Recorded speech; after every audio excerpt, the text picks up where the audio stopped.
meeting to order. Welcome to the meeting number 82 of the Standing Committee on Procedure and House Affairs.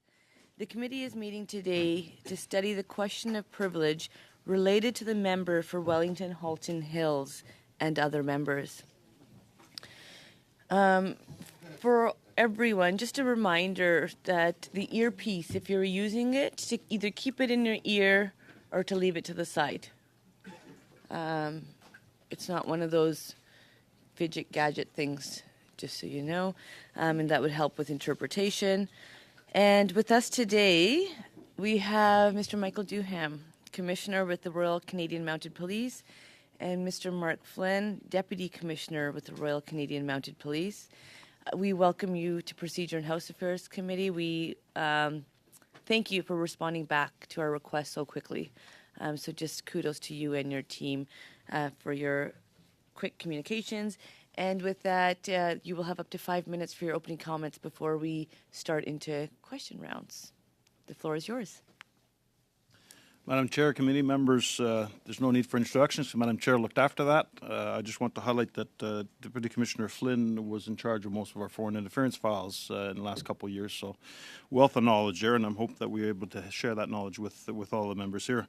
As you're likely aware, foreign interference poses a complex threat to the security of Canada and Canadians. The RCMP is actively leveraging all tools at its disposal to combat foreign interference. We're working closely with our domestic and our international partners to take a multi-pronged approach and share as much information as possible. Je reviendrai plus en détail sur la manière dont nous nous attaquons. While I will get into more detail about how we're tackling foreign interference in a minute, let me assure you that we're doing everything in our power to keep Canadians safe. Foreign interference may involve different states, such as the People's Republic of China, Russian Federation, Islamic Republic of Iran, and others, targeting Canada, its institutions, society, and individual Canadians. The strategic interests of a state and methods can include threats of violence, coercion, or surveillance of the public, including culturally or linguistically diverse groups, human rights defenders, political dissidents, pro-democracy advocates, and politicians at all levels, including members of Parliament. I will speak to two issues today. The role of the RCMP's role in responding to investigations of foreign interference-related threats to public safety, including members of the public and MPs, and how members of Parliament can identify and report foreign interference-related activities to the RCMP. Tout d'abord, l'intimidation des députés est préoccupante car First, the intimidation of MPs is a concern because it poses a threat to the safety of elected leaders and a threat to our democracy. Foreign actors attempt to undermine our sovereignty and to exert the power of foreign states at the transnational scale. But I want to assure the members of this committee that we are aware of these threats and are responding to and combating foreign interference. Investigation of reported allegation intimidation targeting Honourable Michael Chung and has contacted the Commission of Canada Elections regarding other allegations that have come to light that fall under the mandate and has offered its assistance. Within the Government of Canada's approach, the RCMP has a number of tools at its disposal to address foreign interference. The RCMP's investigative teams may leverage specific provisions of the Criminal Code to investigate potential threats of violence, harassment, intimidation involving state actors. These could include breach of trust, intimidation, criminal harassment, foreign influence, and threats of violence, which is under the Security Offence Act. We use the knowledge gained from our criminal intelligence as well as our collaboration with domestic and international law enforcement and security intelligence partners to adapt to the criminal methods used by foreign actors. La GRC travaille en étroite collaboration avec la SCRS. The RCMP works closely with CSIS pursuant to our distinct and complementary mandates. We've undertaken to ensure this partnership is effective, despite some of the challenges we still face with respect to using partner intelligence to advance criminal investigations. That said, much work has been done following the 2018 Operational Improvement Review of these intel to evidence challenges. Of the 76 recommendations, 18 remain to be fully implemented in order to facilitate the full use of intelligence to pursue criminal cases. Underline our cooperation with local police of jurisdiction, as well as our domestic and international law enforcement and security intelligence partners to address foreign interference activities. I recently attended a Five Eyes law enforcement meeting in Australia, and foreign interference was a key topic of our discussions. And with that, Madam Chair, I'll open it up. Mark and I welcome the questions with regards to foreign interference. Thank you. Thank you, Commissioner, for those great comments, and thank you for bringing Mr. Flynn along with you as well today. We will enter the 6-minute round, starting with Mr. Cooper, followed by Mr. Turnbull, puis Madame Goudreau, and then Mrs. Blaney. Mr. Cooper, through the chair. Thank you very much, Madam Chair. Thank you, Mr. Duham and Mr. Flynn, for appearing this morning. When did the RCMP open its investigation concerning Beijing's intimidation campaign targeting MP Chong? With regards to the MP Chong, we found out about it through the committee here and through the media. So it's in the last few weeks. Yep. And as when we were made aware of it, we approached Mr. Chong and began the investigation. Thank you for that. You also indicated that the RCMP has passed on information to the Commissioner of Elections Canada. Does that pertain to the intimidation campaign targeting MP Chong? That would include intimidation, not necessarily intimidation, but it would include other elected officials that have come to the surface with regards to possible meddling from the PRC. And so those are other members of Parliament? I would use Mr. O'Toole as an example, and Mark, if you have anything. I'd be happy to take that answer, Chair, if that's okay. The RCMP is aware of the public visibility into different accusations of interference in democratic processes, including Mr. Chung, as well as other members of Parliament that you've heard about that have spoken either in Parliament or in various committees about meddling in elections, misinformation, or interference in voter influencing that's going on.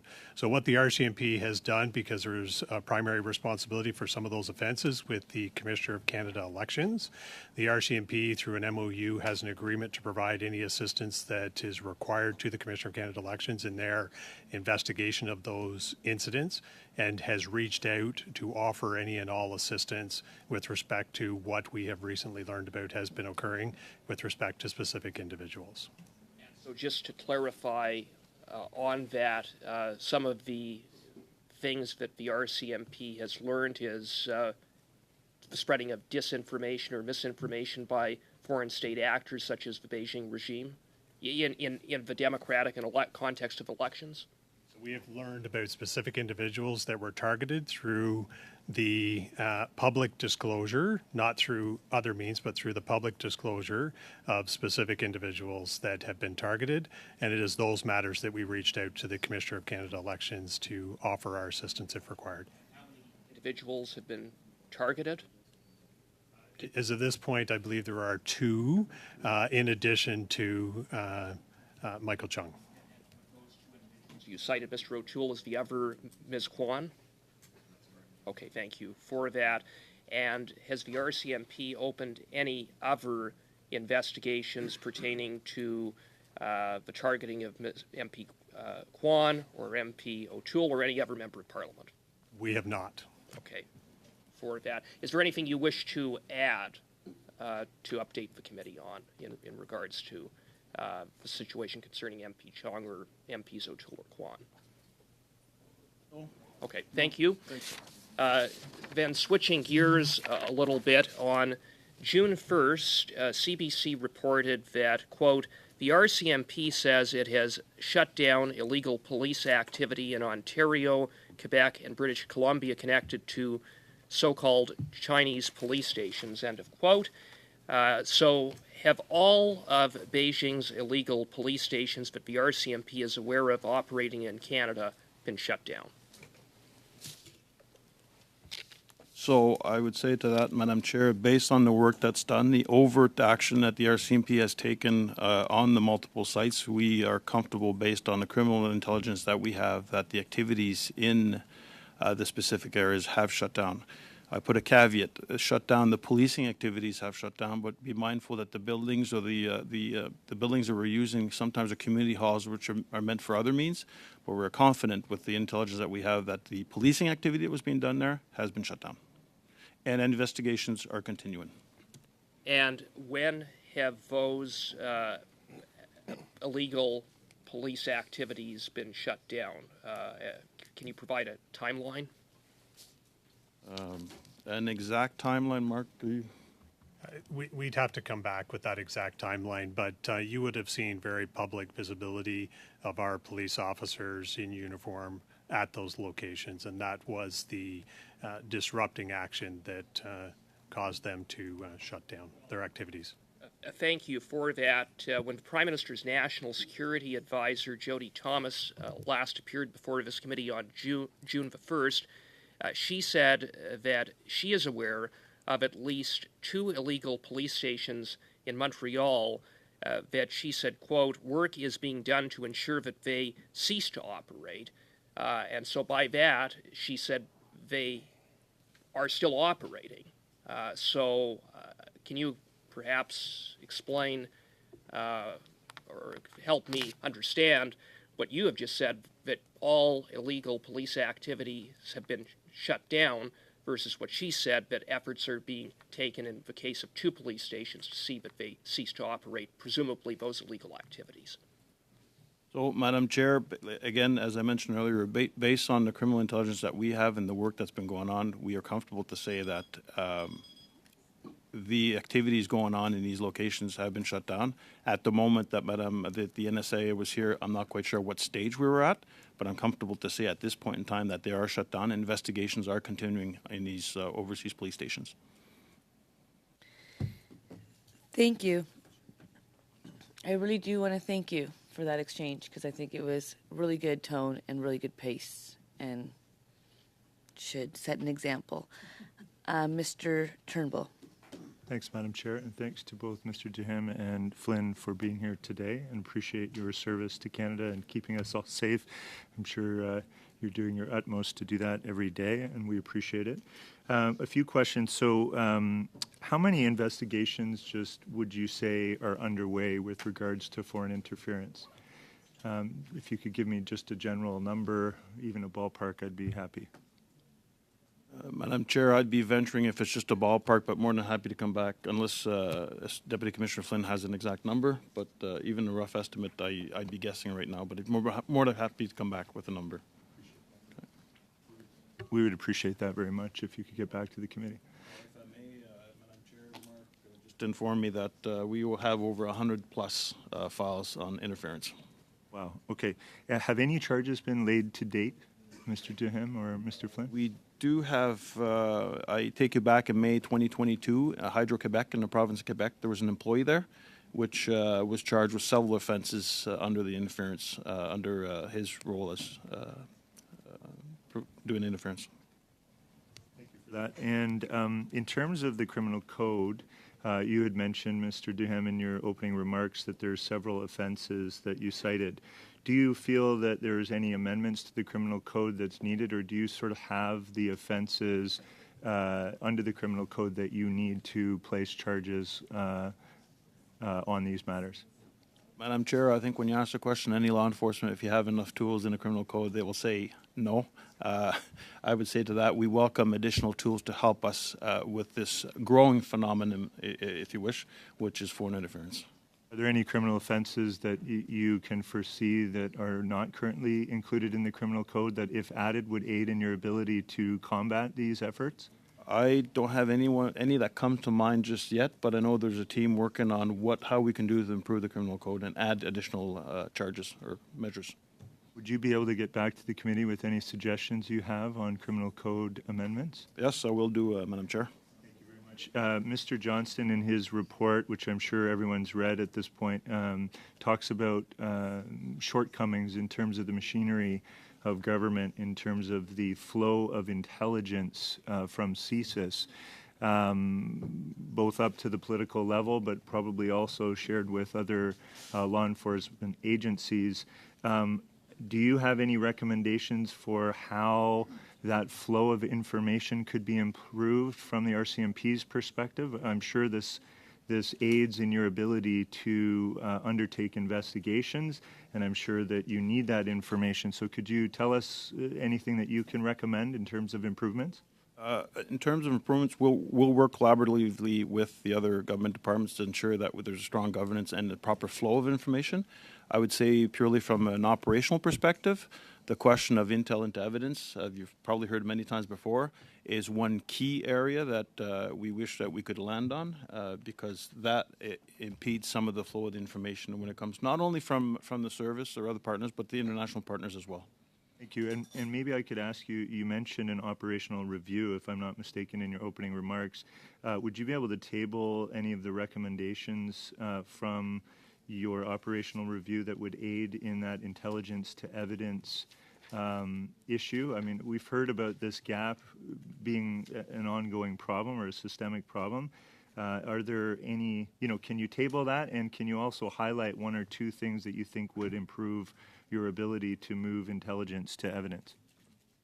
Madam Chair, I'll have to verify what can be released with that document, but obviously if we can release the entire document, for sure we will release it. It's recommendations. It actually highlights the wonderful work that the service and the RCMP has done since 2008 to address some of the concerns that were raised, see how we can move this forward. Thank you. One last question for you, Mr. Duhem.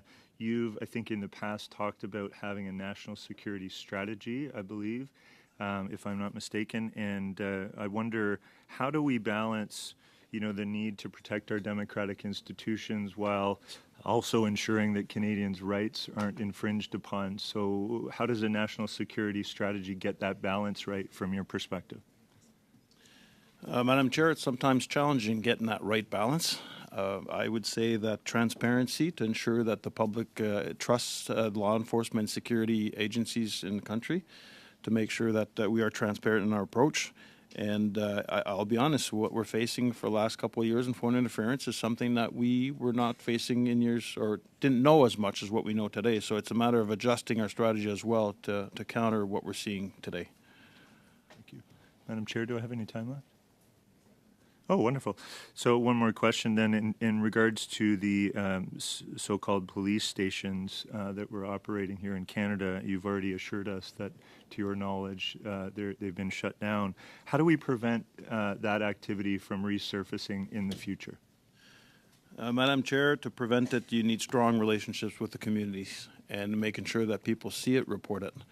We've taken, I'm actually very proud of the unit that went forward across the country because we took an overt action, aggressive overt action, marked cars, people in uniform, a lot of outreach in the communities to have people come forward. And again, as I mentioned earlier, investigation is still ongoing, and we invite the community, the people, to come forward and talk to us. Thank you.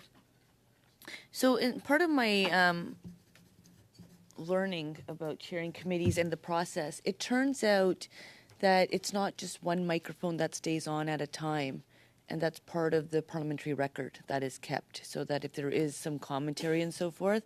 So we have an amazing technician who will operate the microphones and turn them on and off to ensure whatever needs to be captured is captured. I have raised concerns that means interpreters at times will hear multiple voices.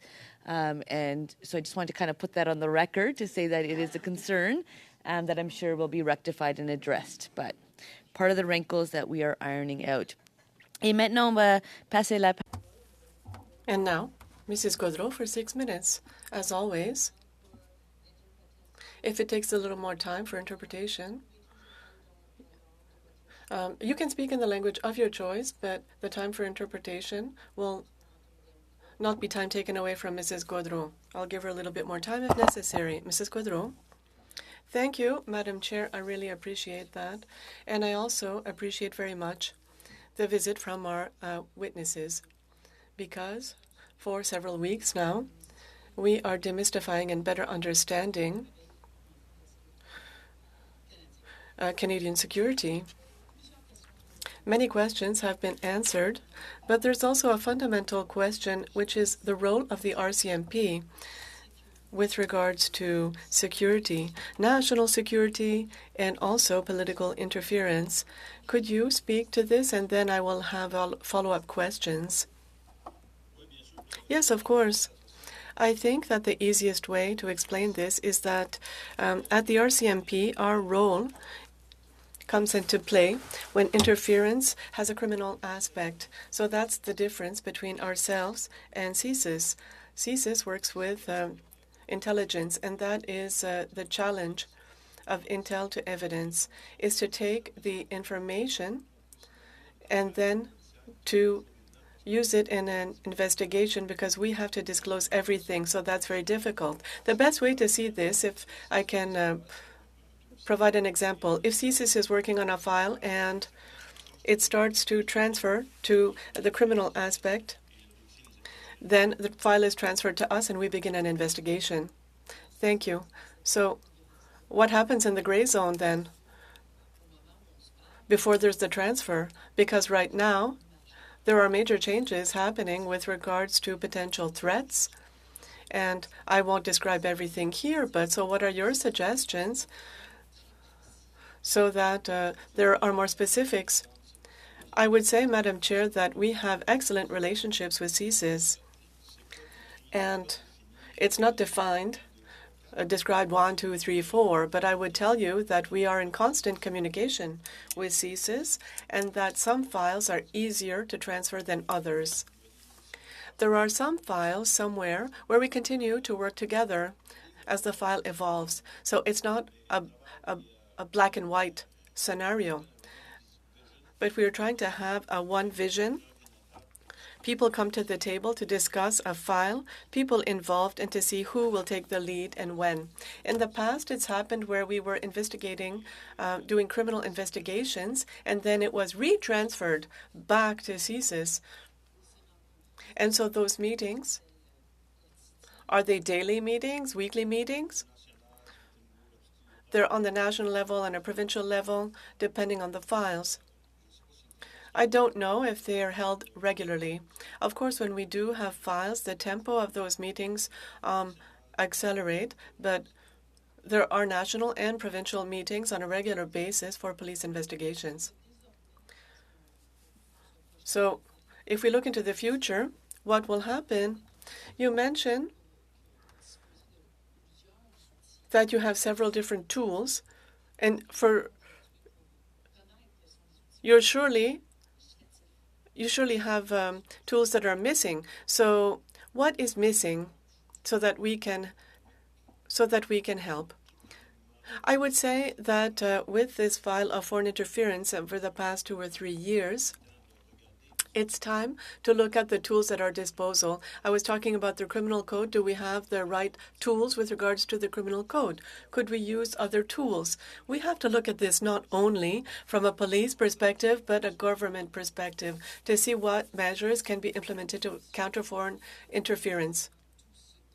So you don't have everything that you need to ensure, well, it can be in terms of human resources, expertise, laws. You have tools that are missing. Well, Madam Chair, each investigation on foreign interference is very complicated.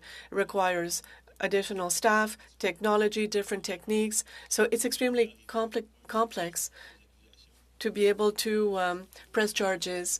And as I was saying, all legislative improvements or other improvements might facilitate a government approach with regards to foreign interference. We hear a lot from our witnesses here of the intelligence organization culture and our foreign colleagues. Do we have a giant step that needs to be made in order to bring forth a true culture, an efficient culture of intelligence gathering? Madam Chair, I would say that we need to continue to evolve. We need to continue to learn. I mentioned that 3 or 4 weeks ago, I was in Italy and I was speaking with the Australian FBI and other, and the British, and we were talking about foreign interference. This was a subject of discussion that was very important, how to deal with it, measures being taken, different legislation. So I believe that collectively with our international partners, there's a lot to be learned. But I would say that people can learn from us as well. One last question, Madam Chair. I heard transparency because Like it or not, we want to ensure the protection of democracy. What do you think of transparency to have enough tools so that people have trust in the system? Madam Chair, when I spoke about transparency, it was in the sense of saying, let's provide enough information to the population to reassure them that excellent work is being done with regards to public safety. See, Mrs. Blaney. Well, thank you so much, Chair, and I thank our witnesses for being here today and for their testimony. My first question is just curiosity. We are talking about a matter of privilege where MPs are being targeted. And I'm just wondering, as the RCMP proceeds with their investigations about these allegations, how do you keep the members of Parliament updated?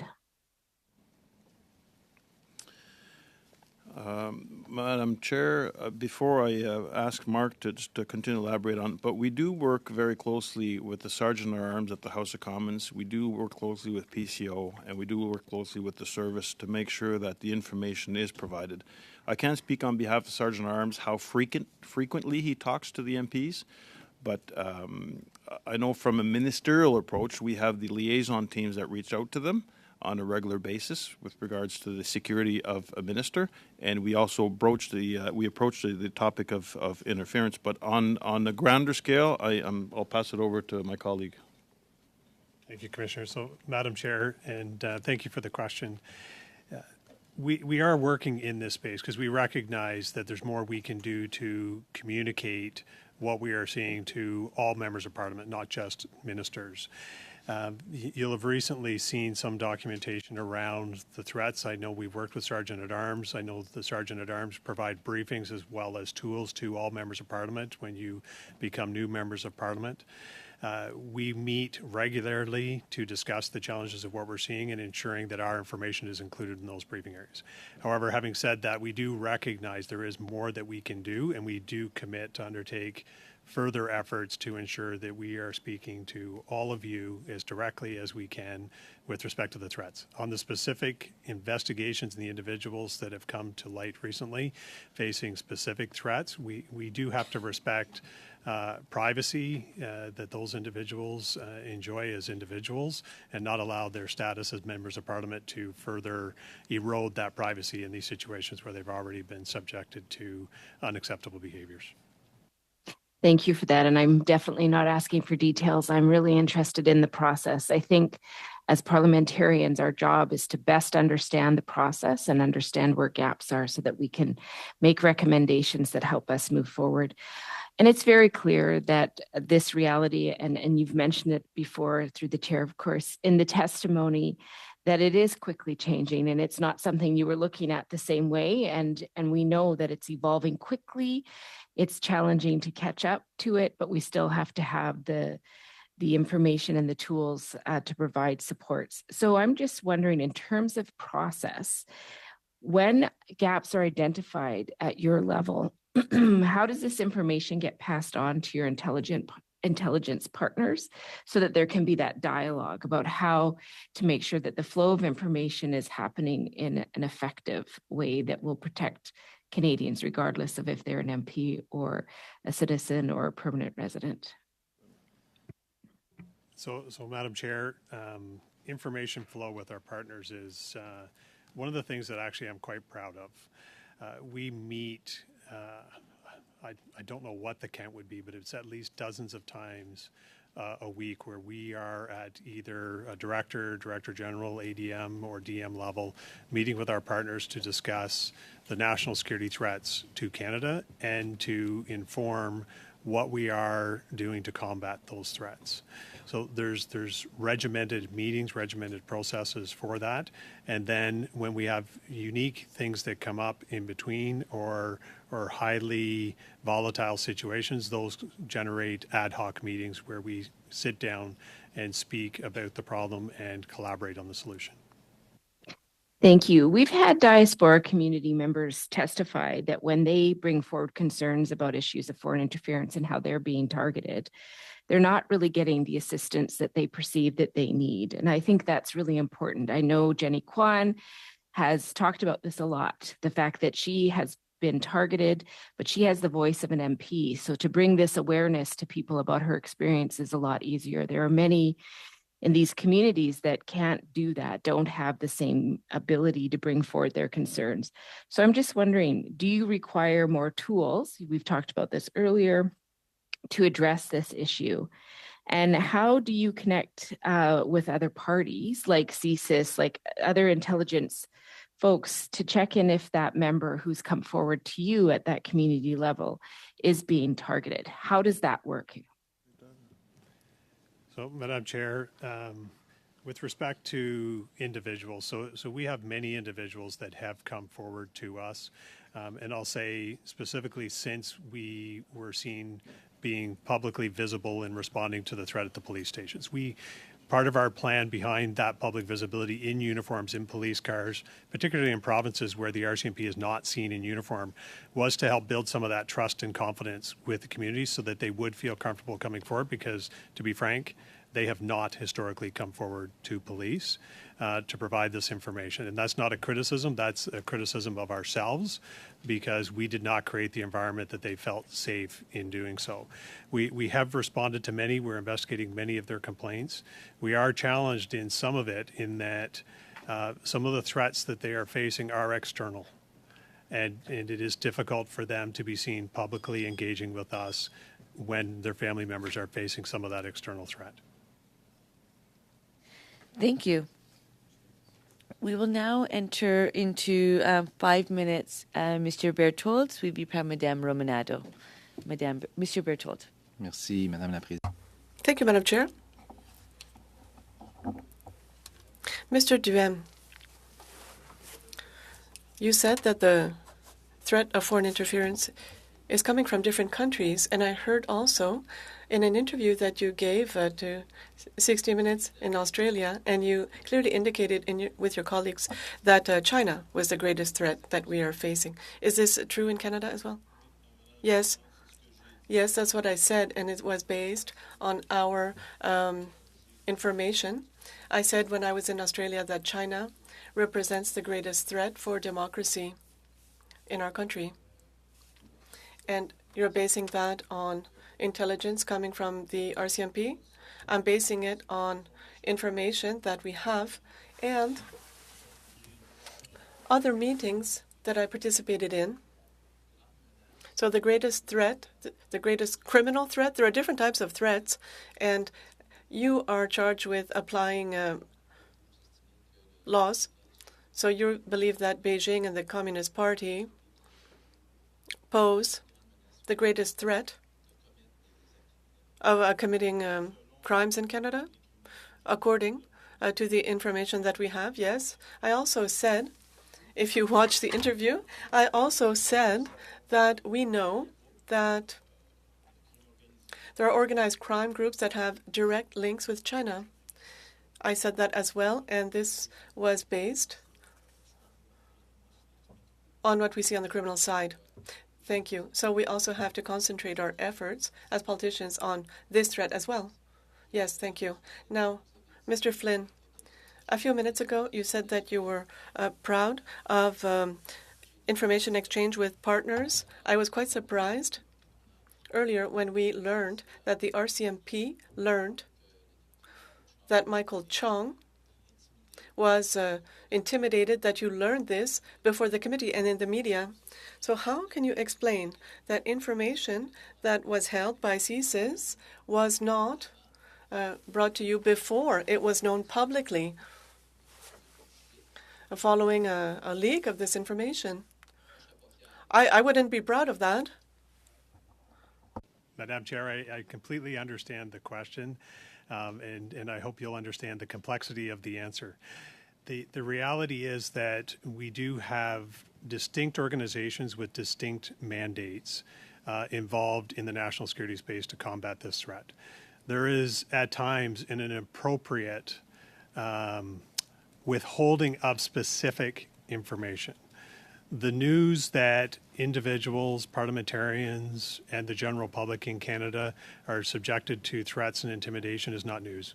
It has been in the director of CSIS annual reports for years, materials in NSI COP reports.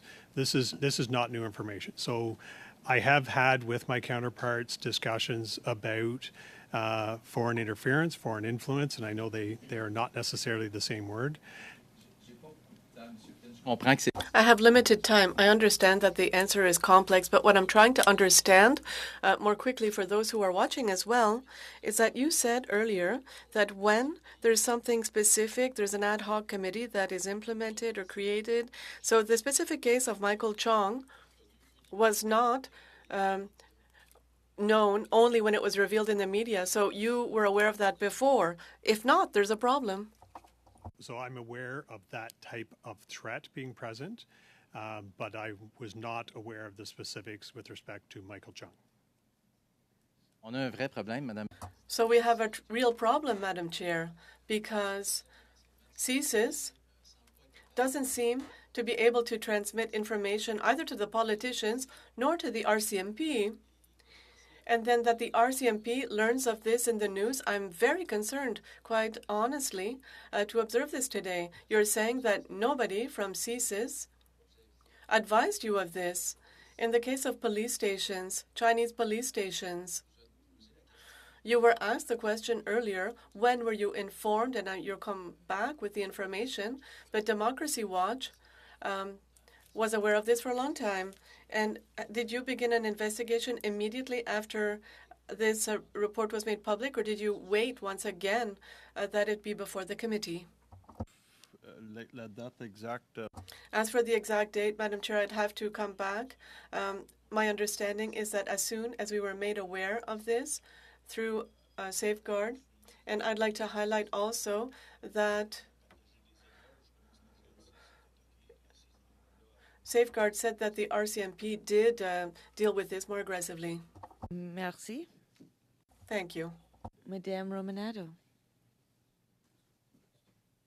Thank you very much, Madam Chair. And through you, I'd like to thank the witnesses for being with us today. I'll be honest with you, Madam Chair, it's tough to follow MP Blaney because I have some of the same questions that she brought up that I was going to ask, so I'm glad she was able to cover them. I have a couple of follow-up questions. Further to my colleague, Mr. Berthold's comments just now, he mentioned that the fact that the RCMP was not aware, the fact that the National Security and Intelligence Advisor was not aware, the fact that the Prime Minister was not aware, the Minister of Public Safety was not aware of the specific threat to MP Michael Chong, which is the subject of today's meeting, is the question of privilege with respect to the intimidation campaign. Does that not reinforce the findings of the Special Rapporteur, Mr. Johnston, where he put forward the recommendation about the governance and the communication of intelligence and the problems in terms of the flow of that information? Would you agree that the fact that yourselves were not aware of the specific threats, what would you suggest, if you are in agreement with that, what would you suggest that we improve in terms of making sure that you are made aware? If CSIS was aware, but you were not made aware, what would you improve in terms of the process to make sure that any threat or intimidation to a sitting member of Parliament is brought to your attention, and therefore making sure that everybody who needs to know is made aware? So, Madam Chair, we welcome a review of how the flow of information takes place and how we can improve the process of sharing the information. I just want to go back to the initial comment with regards to the service knew and we didn't know. Again, we have a really good relationship with the service, and with the amount of information that flows, sometimes it's a decision, does that meet the criminal threshold? When do we engage the RCMP? So I'm not here to judge the service on just one single aspect, but if we can improve the flow of information, for sure, for the better of everyone, and that ties into the question that was asked earlier with regards to how do we get this information out to the MPs. So two things, I agree with it, two things out of that report, a little stronger governance, and really we should have a look at how the flow of information proceeds within the community and to the elected officials. Thank you very much, Mr. James. And you just touched on something that I find very interesting, and I think for the general public who may be watching, and for ourselves as well, you mentioned just now that the decision on whether or not to bring the RCMP into the loop is if it meets the criminal threshold. So could you clarify for everyone listening, where does the intelligence gathering end, the policing begin, and the protection? Because there seems to be a gap somewhere. So you're brought in when it meets a certain threshold with respect to criminal activity. Is that correct? So that's sort of after the fact. That's not in the prevention part. Am I understanding that correctly? So perhaps I can walk you through real quickly. The service begins an investigation under their respective mandate, and as it sees, as it sees it's starting to morph towards something that's more criminal, we would receive a letter for which certain information could be used to begin an investigation. And you've heard me in the committee before, I said actionable intelligence. Actionable intelligence means that intelligence that I received that I can actually start an investigation, because in law enforcement, when we lay charges, I have to be able to start from the very beginning of the investigation to say how we started this investigation, with the expectation that that information needs to be disclosed. So when the service provides us information, there's an agreement that that information can be disclosed. There's other ways as well with information that cannot be disclosed, but that's another area. But in a nutshell, that's how an investigation would work. And as I mentioned earlier, I'm sorry, we have had some investigations that we bounced back to the service, because as we continue, we didn't see the criminal element wasn't unfolded, and it's happened where it switched back to the service. Okay, so I'm going to flip it on its head. I know that you mentioned that when it comes to members of parliament, you work very closely with the Sergeant-at-Arms, the PPS, and so on. In this case, Mr. Chong was not made aware of the specifics of the threat until after a news report came out. What would you say for members of parliament who may be aware of activities that they're not sure if that could be considered intimidation tactics? What would you recommend that we do? Madam Chair, I would say if anyone in the public or elected officials are in immediate danger, that would be 911. The other aspect is we do have a 1-800 number for the RCMP, but the easiest way would be just to share it with the Sergeant-at-Arms, which we have excellent relationship, and the information will flow from there. So we have the 1-800 number. We have a website as well, but report it to some people have the security officer, and they can report it to them, but make sure it comes back. But if it's 911. Thank you. Madame Goudreau, 2 minutes et demie, et comme toujours, s'il prend temps pour les... 2.5 minutes, and if we need extra time for interpretation, we will allow for it. Thank you, Madam Chair. So what I'm understanding here, and you can tell me if I'm wrong, and right now there is a dependence of information that needs to be sent from CSIS, because you are doing an exceptional job with regards to the criminal side, but that right now, if I'm understanding correctly, everything that's happening internally and externally, that's what we're talking about here, foreign interference, there's no model, as you were saying earlier, that might look at what we are aware of with the FBI and the CIA and what other countries do. Am I mistaken, or are you in a difficult position to, when it comes to warning people ahead of time if they are under threat? Am I mistaken, or is that missing in the equation? Madam Chair, I would say, as my colleague Mark was saying earlier, we have two distinct entities with different mandates. In Canada, the RCMP on the criminal side and CSIS And the issue of depending on CSIS, I would say that some files are generated by the police, others, because of the different techniques or abilities, are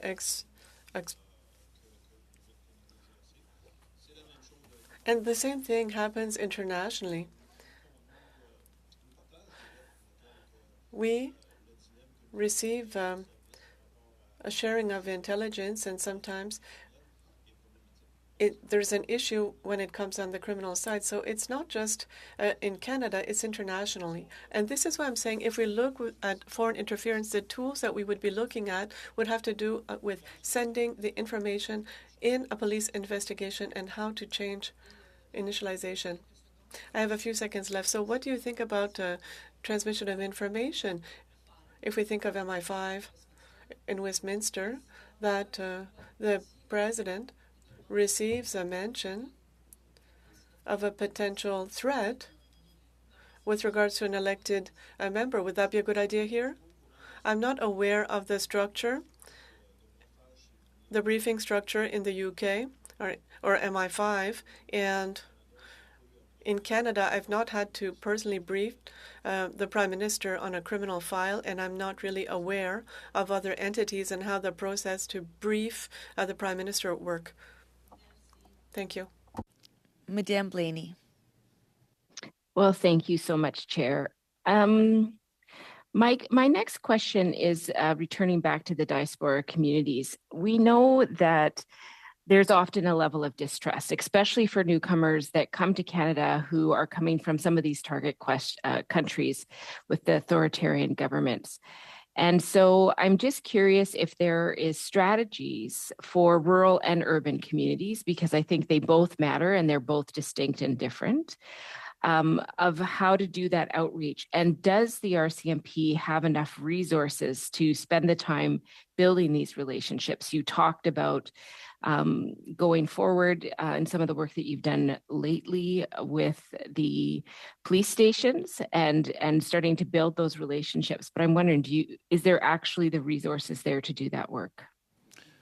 Thank you, Madam Chair, for the question. And I'll hand it over to Mark Flynn just to add. But I am the opinion that we have to build and maintain relationships with these communities, and make these people trust us to ensure that they can come forward. Because this has been going on for quite some time, and just to come and open the door and come and see us, I can understand that this is challenging. But it's all about building this relationship.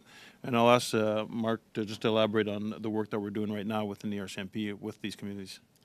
So I'll go rapid fire respect of your time. So obviously I've already covered that our very public visibility in the police stations was a key element of being seen to do something, being seen to care, and being seen as being effective. And I believe we achieved that initial objective. That isn't enough. So we are continuing to work with community associations. We are creating materials in multiple languages so those communities can engage in their natural language. We've also reached out to some members of Parliament who have come forward and offered their assistance. I don't think we should look to the police to be the sole communicators and the people that will solve this problem. It's going to require everyone to use all of our access, all of our effort. And when I look at members of Parliament who are in our communities every day, whether it be during campaign time or at your constituency offices, you have that access, you have that influence, you have that respect from the community. And we need to leverage that in engaging those communities and helping them understand how Canada is different. The authorities here are not the same authorities that are threatening or intimidating them from afar. Thank you. Thank you. We're going to just do a quick 3 minutes. Actually, I'm going to do 4 minutes and 4 minutes, and that'll bring close to the top of the hour. 4 minutes to Mr. Cooper. Thank you, Madam Chair. Mr. Flynn, you stated earlier that you were aware of the threat generally as it pertained to Beijing, but not as it pertains specifically to MP Chong. So can you elaborate upon that? Were you aware generally that Beijing and Beijing diplomats were targeting MPs, even though you weren't specifically aware that it was MP Chong until recently? was not aware of specific targeting in the manner that MP Chung was targeted.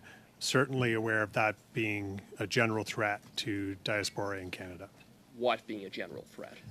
That's an intimidation of Okay, family thank members you. from afar. The Jody Thomas confirmed that the July 2021 CSIS memo indicating that MPs were being targeted by a Beijing diplomat at Beijing's Toronto consulate sent to the three deputy ministers as well as the PCO, including the Prime Minister's National Security and Intelligence Advisor. Was that memo passed on to the RCMP? I don't recall. Madam Chair, I don't recall seeing it. I truly don't recall.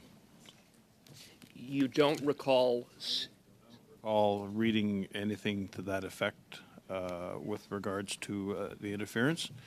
It doesn't mean it wasn't discussed during meetings at a lower level, but I don't recall seeing that. So you don't know whether it was passed on to the RCMP? I'm saying it might have been passed on to the program that I'm not aware of, as I was in the former chair of Mark, but I don't recall seeing anything. Well, can you Mr. Flynn, if you have something to add on that? I would just say, in order to speak authoritatively to this, we'd have to see the memo and come back to you and let you know whether or not we had seen it. Well, could you undertake to come back based upon what has been reported of that memo, whether it had been passed on to the RCMP at any point?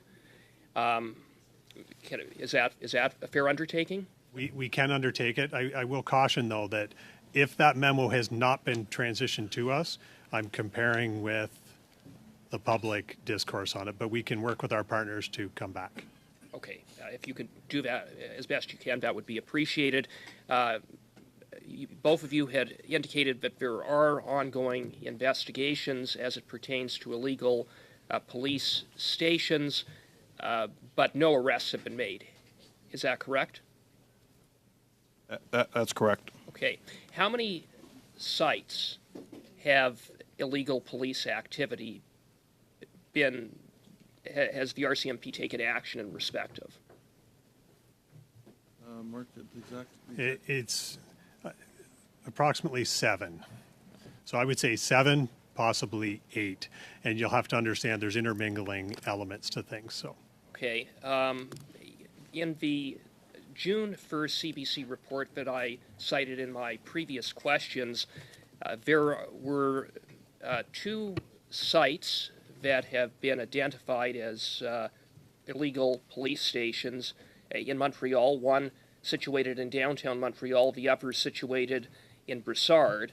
And the organizations connected to those police stations or alleged police stations indicated that no police action has been taken in respect of those sites. Is that correct? I can assure Madam Chair that we are investigating the sites in Montreal. And those are in downtown Montreal and Brossard. The sites that you've just mentioned, correct. Thank you. Monsieur Fergus. Merci beaucoup, Madame la Présidente. Puis j'aimerais...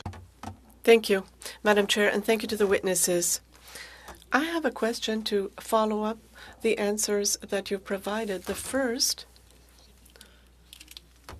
did I understand correctly that there are over 100 active investigations on the issue of foreign interference? That is correct. There are over 100. I do want to add some clarification to that, though.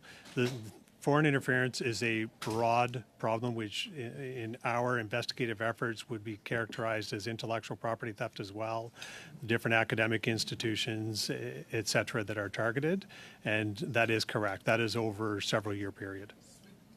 Merci pour cette clarification. Thank you for the clarification because it's very important and I agree 100%. This brings me to my second question.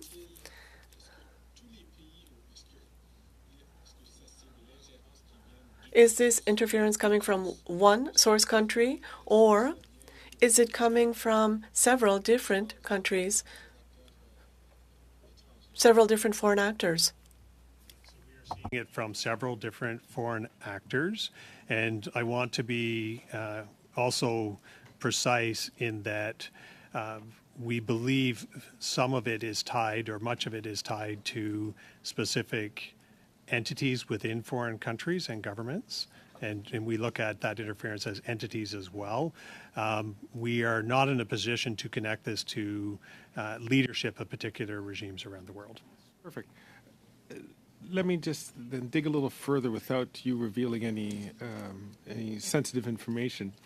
Could you give this committee an estimate of the number of countries that are the source of these activities?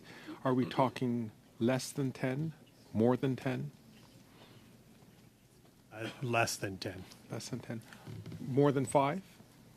We're starting to get fairly precise, but I would say more than 5. More than 5. That's Chair? That's fair From enough. our lens. Yes. I just want to get I just want to get it to that sense. I also another question which I'd like to follow up. I think it was from Mr. Cooper, and actually it came out in a couple of other questions as well. You had indicated that you have not received this memo, this famous memo, which ends up being the subject of our study here on question of privilege in regards to Mr. Chong. We've heard this from other folks as well, that they didn't receive this memo. What recommendations could you make to ensure that information doesn't fall into a black hole?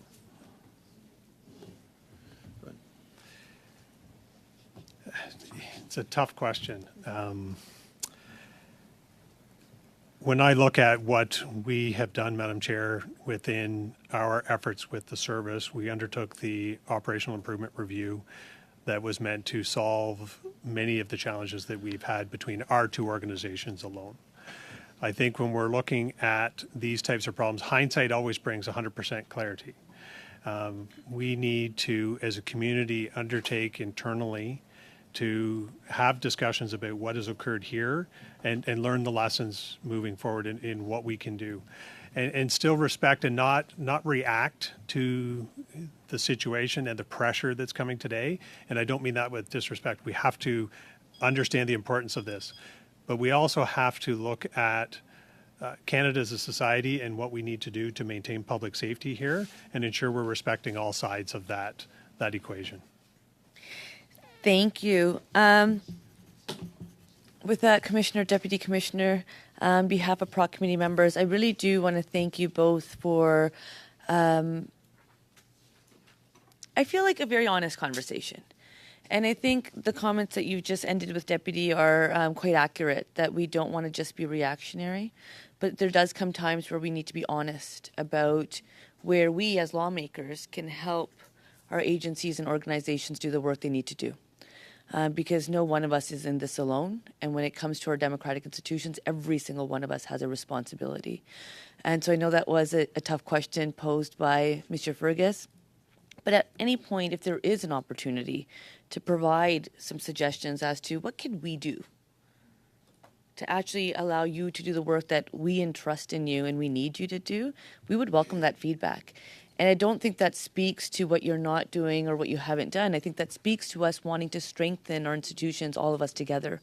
Because I think as Canadians, we have that responsibility. And I think our rights and freedoms come with responsibilities. So the insights you have, I know I will never have. I know many of us won't, but there are people who have served. So if something comes to mind, please talk to your teams and let us know. We are at a moment where I think most people are taking this very seriously, and we want to ensure that we're laying a stronger foundation for the future. And I want to thank you for your time and attention. I want to thank you for your service, and I wish you a really good rest of the day, and we look forward to seeing you again. Thank you. Keep well and safe. Meeting suspended, and we'll get ready for our next panel.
continue meeting number 82 of the Standing Committee on Procedure House Affairs, studying the question of privilege related to the member for Wellington Halton Hills and other members. Today we have with us from the Department of Foreign Affairs, Trade and Development, Deputy Minister of Foreign Affairs, David Morrison. Deputy, welcome to committee. We appreciate your response and finding a time for us. We do have a little bit of extra time together today, so we appreciate your generosity in satisfying the wishes of committee. You will have up to 10 minutes for your opening comments, and then we will proceed with questions. Welcome to Procedure and House Affairs. Merci, Madame la Présidente, et bonjour. Thank you, and hello to members of the committee. Thank you so much for having invited me to appear today. Foreign interference is an important issue and one which continues to be central to our national agenda, and it is deserving of our continued attention.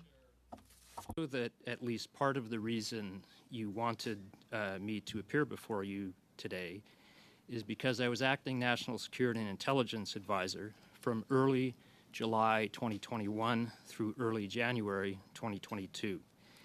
It was, of course, during this period that a July 20th, 2021 CSIS report on Chinese foreign interference was produced and disseminated, a report that has proven quite controversial since key aspects of it were published in the Globe and Mail on May 1st of this year. Privy Council Office records show that the report in question was in my reading pack on August 17th, 2021. For the record, I have no recollection of receiving it or reading it then. Like Jody Thomas, I was at the time fully occupied with the evacuation from Afghanistan, as Kabul had fallen only 2 days before. I believe I did read the report when the dust from Afghanistan settled, because I was interested enough to have commissioned a follow-on piece by a different group within our intelligence community in an attempt to gain the fullest possible picture of Chinese foreign interference in Canada. I would be pleased to come back to this point if members of the committee are interested. But there are two important aspects of the July 20th, 2021 CSIS report that seem to have been widely misunderstood. First, the report was never intended to spur action by readers, whether around targeting MPs or any of the other examples of foreign interference it lists. In its own words, as published in the Globe, the report was intended to, quote, or to establish a, quote, baseline for understanding the intent, motives, and scope of Beijing's foreign interference in Canada. It was not a memorandum for action. It was a report for awareness. Intelligence agencies in Canada and elsewhere produce a range of products for consumers. Short reports containing fragments of information, sometimes from a single source, that tend to be concise and timely, as well as longer, periodic assessments that often rest upon earlier intelligence and are designed to build understanding of complex issues. It is like the difference between the kind of breaking news that appears on the front page of the Globe and Mail and the deep dive reports that often appear in the middle pages of the weekend edition. The July 2020 CSIS report was very much a deep dive. It was not intended to spur action by me as acting NSIA, or by anyone else. It was certainly not something that I would have rushed to brief up the Prime Minister on. Importantly, as reported by the Globe and repeated by Jody Thomas, the report did not name Michael Chong or any other MP. Indeed, it would have been highly irregular for this kind of piece to go into that kind of detail. The second key aspect of the July 2021 report that seems to have been widely misunderstood is that anyone reading such a report could have safely assumed that any necessary action on any of the specific points raised had already been taken. And indeed, this was the case for the reference in the report to Chinese actions against Canadian MPs. To recall for the committee, as reported in the Globe, the targeting of Canadian MPs by China was linked to a February 2021 parliamentary motion sponsored by Michael Chong condemning Beijing's oppression of Uyghurs, likening this oppression to genocide. You will all recall that after the motion and subsequent sanctions imposed several weeks later by Canada on people and entities in China, China responded by sanctioning Michael Chong and the entire membership of the Subcommittee on International Human Rights of the then Standing Committee on Foreign Affairs, International Trade, and Development. It was in this context, as shown in David Johnson's report, that China, quote, built profiles and, quote, contemplated action against Michael Chong and other MPs. And it was in response to that Chinese activity that, in May 2021, CSIS wrote the issues management brief referred to in the David Johnson report as an IMU to the Minister of Public Safety.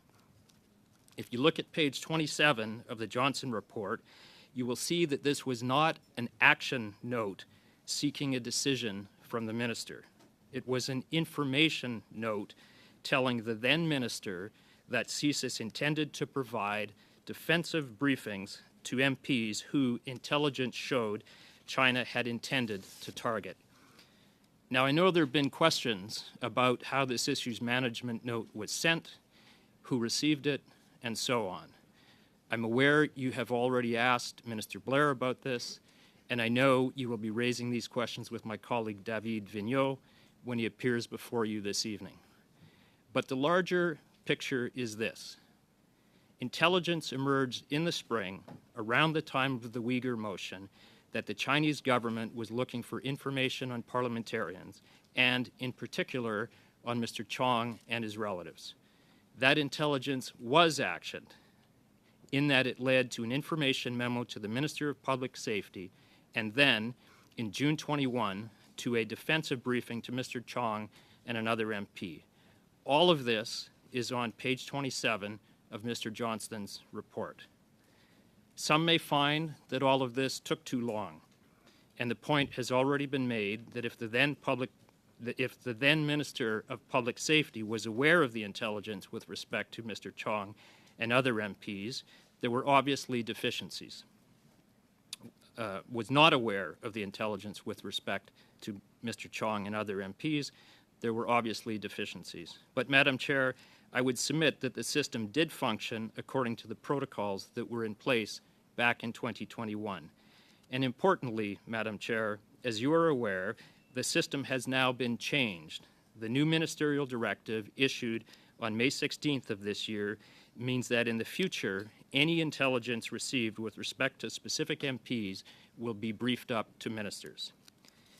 Getting back to where I started, Madam Chair, all of this is to say that in my view, the focus on the 2021 CSIS report, who was the NSIA at the time, who else read it, whether it went into a black hole, has been misplaced. Action by the relevant authorities with respect to the targeting of MPs had already been taken before the report was even published. Before closing, Madam Chair, allow me to make two final points. First, much has been made of the term target in the sense of being a, quote, target of Beijing. I do not intend to diminish for one moment how unsettling it must have been for Mr. Chong and other MPs to learn that China had been building profiles on them and possibly preparing to take action, including against their family members living abroad. At the same time, as Jody Thomas, Wesley Warwick, Thomas Juneau, and others have already indicated, there is nothing inherently nefarious about foreign governments discussing members of Parliament or anyone else in Canadian society. Members of the committee should be aware that all embassies, including Canadian embassies around the world, create influence maps that list individuals through whom they intend to pursue national objectives. The important thing to keep in mind is whether the activity in question is clandestine, deceptive, or threatening to an individual or an institution. As previous witnesses have stated, intent and capability are key. And for the record, while governments with values that differ from our own do not always appreciate Canada's activities abroad, Canadian diplomats do not engage in foreign interference. Everything they do is overt and above board. This brings me to my second and last point, Madam Chair. While our focus recently and appropriately has been on members of Parliament, in the case of China, many of the Canadians on lists, whether you wish to call these individuals targets or part of larger influence maps, will be ethnically Chinese. These diaspora members are, in my view, the most vulnerable populations when it comes to China's interference in Canada. They are Canadian citizens and permanent residents, and they deserve the same protections as everyone else living in Canada. When it comes to foreign interference, I view this as an area of the greatest long-term threat. We need to know more about ongoing foreign interference in these communities, what form it takes, and how it can be combated. Public hearings with these communities were to have been included in the second part of the process led by David Johnson, and I hope that the importance of this focus does not get lost in whatever process is agreed for the future. Merci beaucoup, Madame. Thank you, Madam Chair. Thank you, Deputy Morrison. We will enter into 6-minute rounds, starting with Mr. Cooper, suivi par Monsieur Fergus, puis Madame Goudreau, and then Mrs. Blaney. I will remind all members that we had a really good first session, and I would like to maintain that. I will also remind members that by having a decent exchange back and forth, we actually had more time. And so I would appreciate if we would continue with that right now, and I would appreciate that I not need to interrupt and remind members as to how we can function, because we just had a good hour of that. So you know how it works. Excellent. So excited. Mr. Cooper, 6 minutes to you.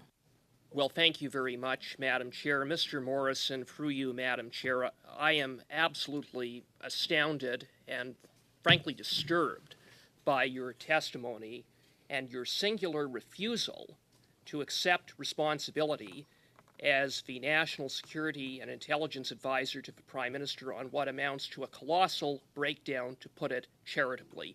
You cited page 27 of Mr. Johnson's report, in which an IMU noting that MP Chong had been targeted by Beijing, having been sent to the Minister of Public Safety, except for the fact that the Minister of Public Safety didn't receive that IMU, nor did his deputy minister, nor did his chief of staff. And in fact, Mr. Johnson, at page 28 of his report, which I hope you bothered to read, characterized it as the most prominent example of poor information flow. You said in your testimony that the system functioned properly. How can you say that in the face of that?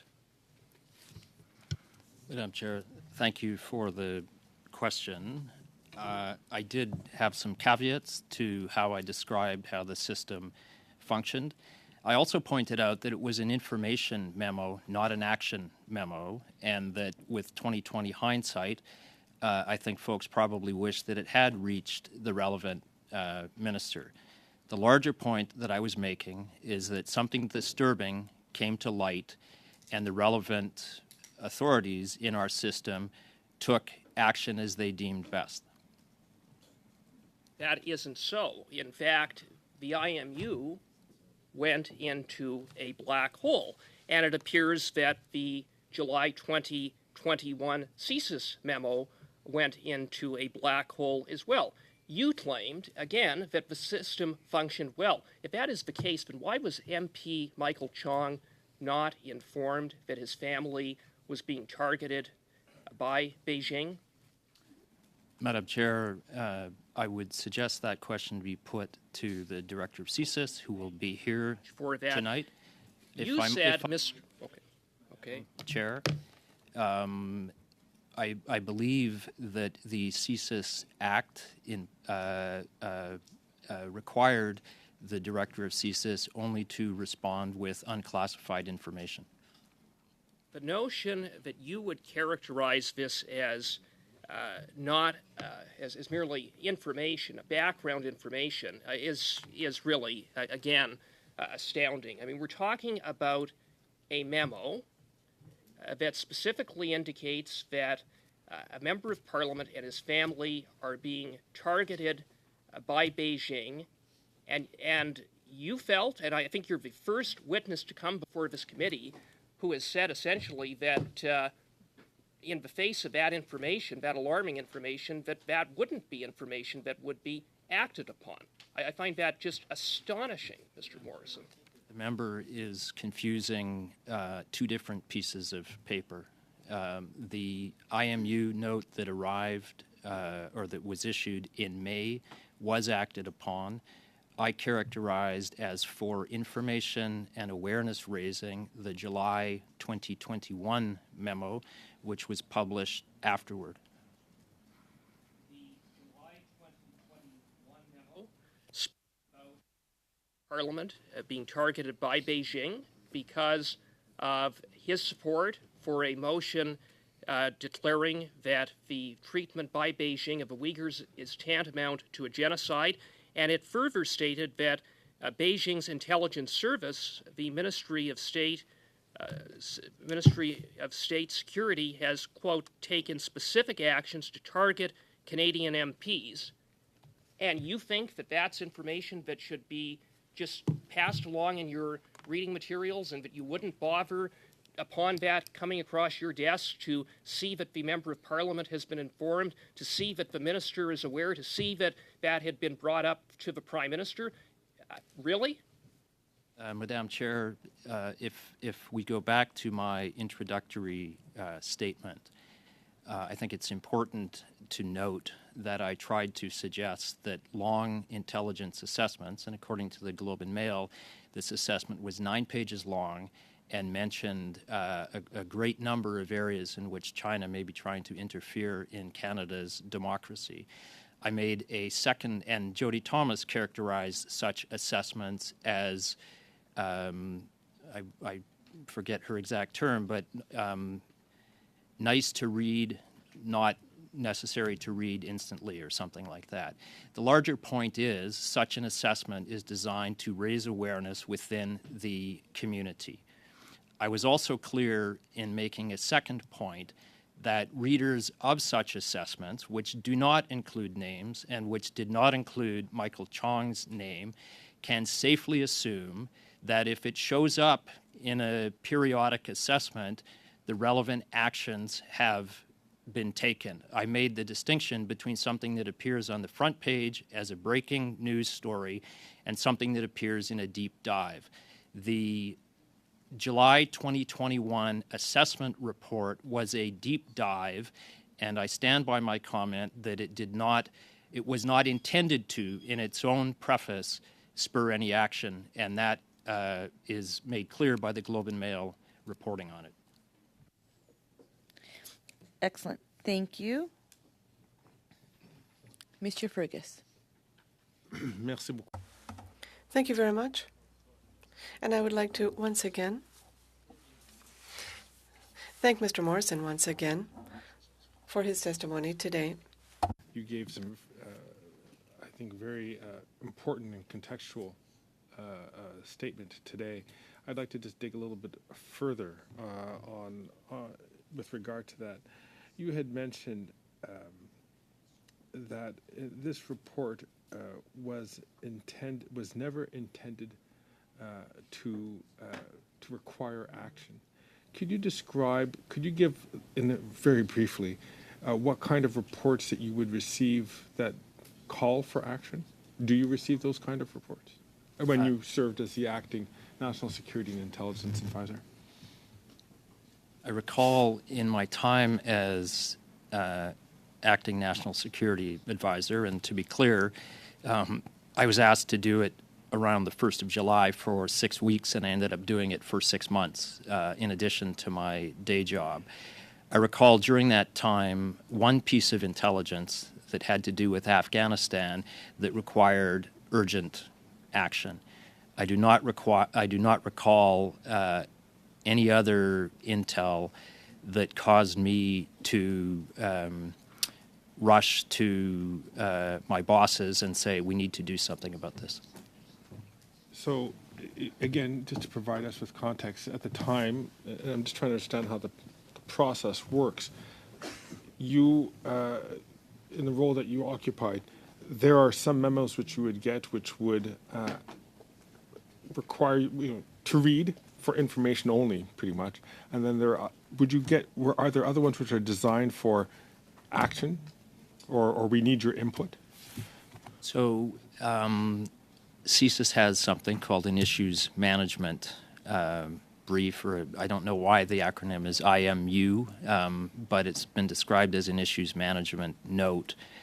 I may have seen those in my I've had a number of different jobs, and I may have seen such things in my reading packs over the years. None of them, to the best of my knowledge, has ever been directed to me. That's not the nature of the role of the National Security and Intelligence Advisor, and certainly not the other roles that I have occupied over the past number of years. I'm assuming that if CSIS has such a thing as an IMU for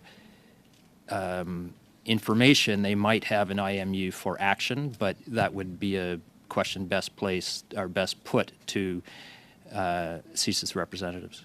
Let me dig a little further here. For IMUs, without you revealing material that I'm not supposed to receive, and that wouldn't make sense for it publicly, I would just like to have an understanding of when it listed this particular memo, did it list the nature of the interest of Beijing towards a Canadian member of Parliament? Did they talk about what particular threats? In the IMU memo? In the IMU note? I wouldn't have seen that because I was at the time the Foreign and Defense Policy Advisor. I was not yet acting National Security Advisor because the time frame is May, and I took over in July. I think you should. So I don't know. I now know what it says. I can't go into that. I don't know to whom it was distributed.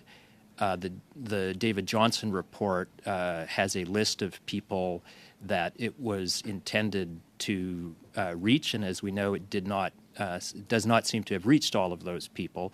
Again, the important point is, though, that it was for information that CSIS was already intending to take these actions. Okay, so this was just keeping you abreast of action.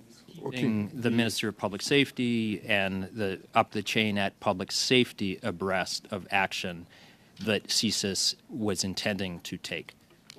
Okay, so, and again, you had indicated that when you came into function in July, you don't recall seeing the note right away, but it's clear that at a number of weeks later, you must have gone through that note because there were actions that you had asked for a certain amount of follow-up on this. Again, was that born of your experience, or was that, and so your experience or intuition would say, I want to see more on that, or was it in the note itself that requested some information or action to be taken? So there was nothing in the note that spurred me to take action. I was National Security Advisor at that point for an indeterminate amount of time. I didn't know how long. It would seem to be a week-to-week or month-to-month thing. I was interested enough in the subject matter of the July 2021 memo to have wanted to know more about the overall area of Chinese foreign interference, and to have commissioned a group within PCO to provide additional information. Thank you. Et comme toujours, And as always, With people who speak in French, you can answer in the language of your choice. And if it takes a little bit extra time for the interpretation, this will not be time taken from Mrs. Gaudreau or any other MPs. Mrs. Gaudreau. Thank you, Madam Chair. I'm going to begin to thank you. But here we are, and I feel like I'm in the middle of the 12 travaux d'Astérix in the sense that when we will have had all the pieces of the puzzle because we speak to this person, that person, we come back. And so what we seem to observe is that what we're doing here is essential. We are parliamentarians. We are not experts, but we are before the public. And the public right now is understanding that we're doing our spring cleaning, something that might have should have been done 20 years ago. I have so many questions, but it's important for me to express this because I'm really not reassured. Not because of people's level of expertise, but because of the communication voids. Otherwise, the alarm bell would have sounded. Names would have come out. Individuals would have been aware. If a potential prime minister was not even aware of what was happening, well, I mean, that's quite something. And now what we see is that there are huge gaps. And so today we're trying to be constructive because I understand, Madam Chair, that our witness has a very full schedule. I know that as a deputy minister, as a acting NSIA, but we really need this. We really need this call to because if people say, well, if we're informed, what then will be the new means? And tell us what you're going to do, and we will believe in democracy. And I'd like to hear you speak to this. I also have several questions. You have so much expertise, and you have been a deputy minister. You were acting NSIA, so I'll give you the floor. Thank you, Madam Chair. Thank you for the question, and thank you for all these issues that were raised. Is always a good idea. I think it helps us update things.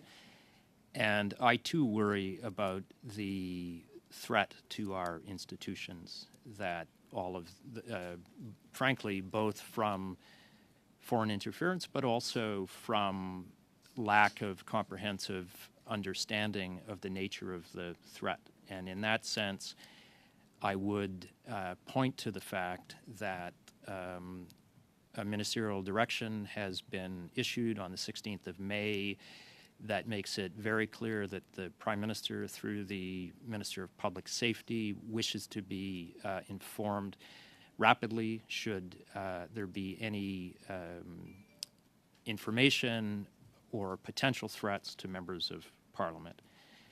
On top of that, as has been stated by other witnesses before your committee, the government is, I believe, considering legislative changes to some of the key legal frameworks that govern this space. There's a project afoot, I think it's well known, to create agent registry. There's potential changes to other laws as well, and I think you can look forward, and indeed Canadians can look forward to an updating of the cadre, the frameworks that govern this area.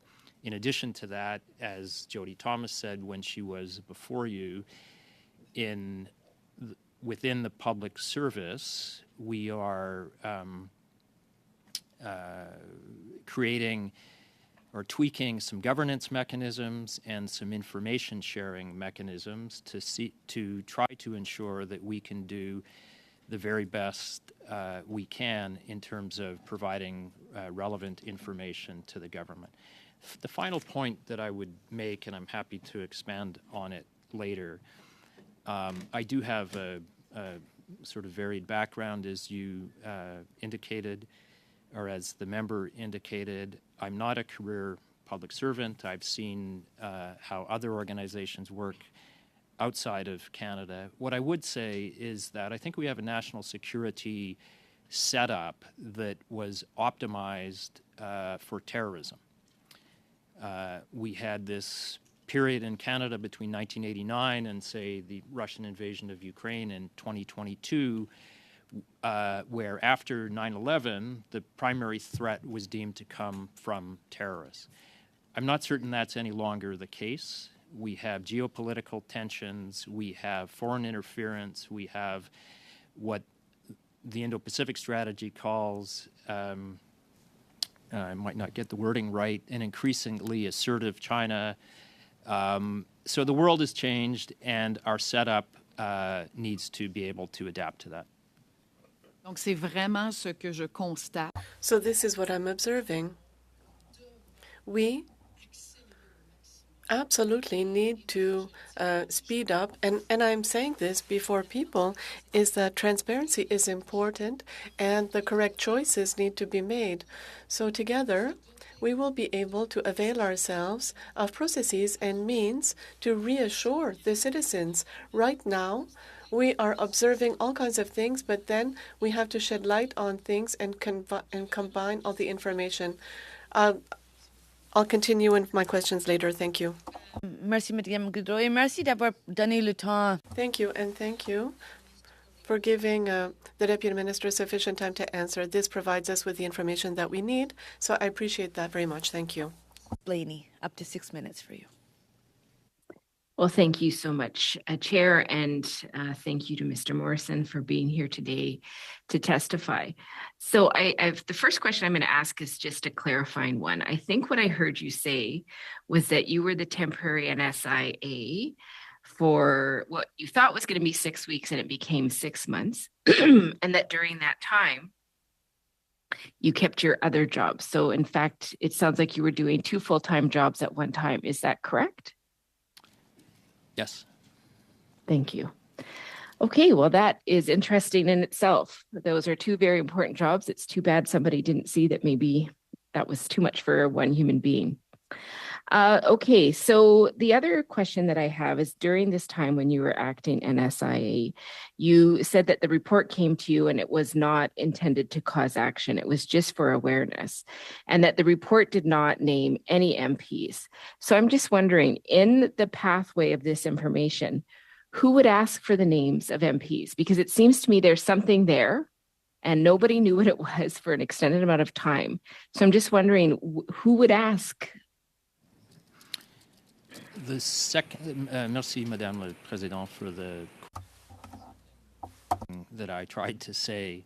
In addition to it was not a report that was intended to spur action, is that when someone like me reads that report, we have awareness that it is based on underlying intel. There are other reports that have been sifted and analyzed that build up to this assessment. I actually have a fairly high degree of confidence in our security agencies that if there is something that needs, if there's an action that needs to be taken because of a development, something that shows up in intel, they will take that action. Jody Thomas was very clear that in the intel when it first surfaced with respect to the MPs in February and March of 2021, there was no physical threat. There was some alarming information. It's up to others in the system to determine what how loud that alarm is ringing and what actions are required to be taken. But in answer to your question, Madam Chair, when someone like me reads it, we can be quite certain that others already know the information, and have taken action on it, or it wouldn't be buried in an assessment report. Okay, well, thank you for that. And I mean, we can argue about whether the action was appropriate from our opinions, but it is alarming to me that we have multiple MPs that were targeted and they just didn't know. And that's concerning. So you did say that Mr. Chong was provided a defensive briefing. But I want to be really clear. According to the testimony that we've heard, he was provided the defensive briefing, but he had no idea that his family and himself were specifically being targeted. So I'm just wondering, when you look at that, how does that make sense? If I don't know that I am being targeted as a human being and I'm provided information, that information is helpful. Mr. Chong said it was helpful, but it doesn't allow me to assess the issue in a meaningful way. And that's what I'm really concerned about. Because I at the end of the day, to me, this is not partisan. This is a broken system. I don't think everything's broken, but there's a part of it that's broken that we need to fix so that parliamentarians feel that they have faith in the system and that Canadians have faith in the system. So I'm just wondering, can you explain from your perspective or give me insight of why he was provided a defensive briefing, but he did not know that both himself, his family, both internally and externally to Canada were being targeted? Thank you for the question, Madam Chair. It's a question that would be better posed to the head of CSIS, who I know is appearing before you later tonight. I think at least part of his answer will be that he was guided by the CSIS Act as it is in place and is interpreted, and was somewhat constrained in the information he felt able to provide to Mr. Chong.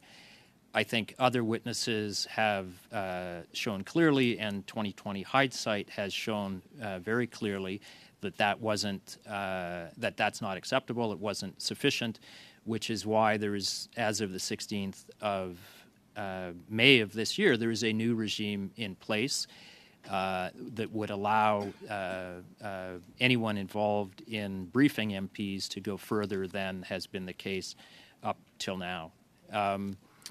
The second thing that I tried to say on this issue in my earlier testimony is that we do need to be slightly cautious that it is not abnormal for foreign governments to be discussing Canadian citizens or permanent residents. I tried to say that in itself is not necessarily cause for alarm. It depends on capability and intent.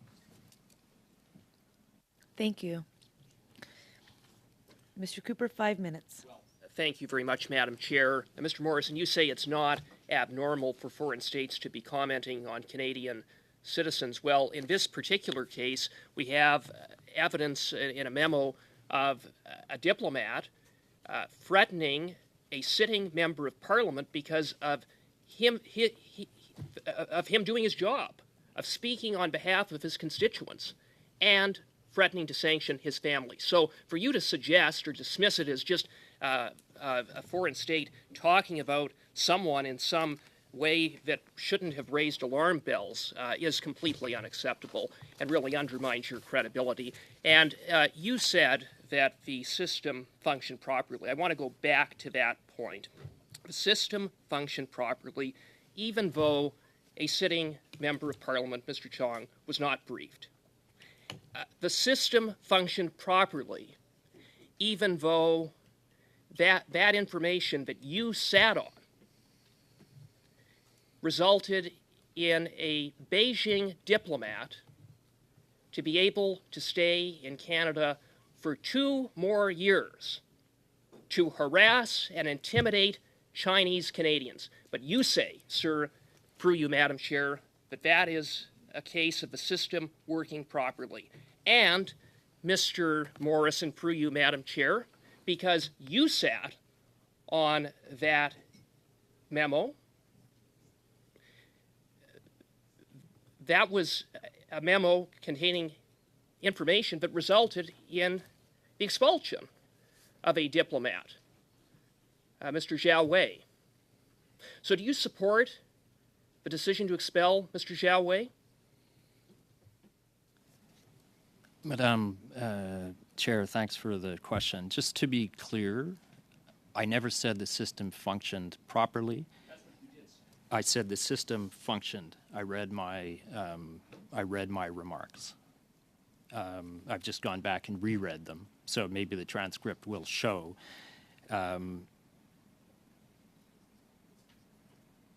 I said I would submit that the system did function according to the protocols that were in place back in 2021.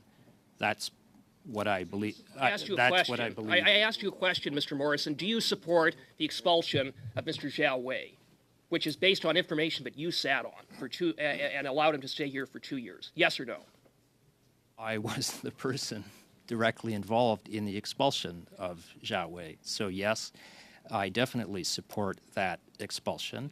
I would say, though, that there are, I can't go into all of the details, but there is information that has circulated in the media and elsewhere about Mr. Zhao Wei that is not accurate. I would say, though, that he did engage in activities. Mr. Morrison, you answered my question. Now, you poo-poo and downplay the significance of the information that was before your desk as the Prime Minister's National Security and Intelligence Advisor on the basis that it was buried in a memo, and therefore somehow that shouldn't have captured your attention. We're talking about a 9-page memo. It's hardly a book, Mr. Morrison, and you're the National Security Advisor to the Prime Minister. Do you not take responsibility? Madam Chair, I think I've asked, the question's been asked. I think I've tried to answer it a number of times. I can try again to say, number one, the memo did not name Michael Chong. It was a memo designed to raise awareness. A sitting member of Parliament. Pause. It named a Pause. member of... Mr. Cooper?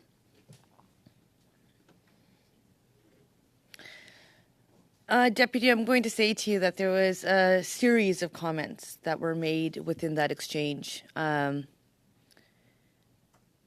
I have to appreciate your attempts to try to answer and not be given the floor. This institution that we're creating, that we're trying to improve, is not one that always functions well. The way people interpret comments and the way they're repeated often don't match the way they're delivered. So your opening comments will be part of our binder. Members will be able to review them. But I can assure you and reassure you that what members, some more than others, want to take from them, they will. And with that, for me, when it comes to this issue, it's very important. The minute there was a good exchange, a good hour, I rewarded good behavior. I commended it. I appreciated it. And I try not to interrupt, but right now I am taking some time here to interrupt because members need to understand that this chair will take time when we're not taking turns and allowing everyone to satisfy the role. That's how simple it is. And so I am going to give the floor back to Mr. Cooper. But Deputy, rest assured, I will be providing you some time to answer if you'd like it, because you being here to provide us information is important. And I'm also taking some comments, so I want to actually make some comments today too, because we need to understand how our institutions work. And oftentimes people who are on the elected side who have not had the exchanges, we don't really understand where there is overlap and how it works. So what you know and what we know doesn't always match, and this is our opportunity to better understand what you know. So thank you for that. I hope everyone got to take a nice little breath. Mr. Cooper. Madam Chair, through you to Mr. Morrison, as the Prime Minister's National Security and Intelligence Advisor, do you take any responsibility for this failure? Any responsibility? Yes or no? I'm sorry, take any responsibility? I missed the word. For this failure. The fact that you had this information on your desk in August of 2021 and you did nothing. Do you take any responsibility for that? Madam Chair, I challenge the premise of the question. I did read the report. I'm sure that in the course of my role as acting NSIA and as Foreign and Defense Policy Advisor, it informed how I advised the Prime Minister. And I did commission a follow-on piece into the subject area. Thank you. Well, thank you very much, Madam Chair. Let me just say in conclusion that it seems that people fail upward in this government as long as they remain loyal to the Prime Minister. Isn't that right, Mr. Morrison?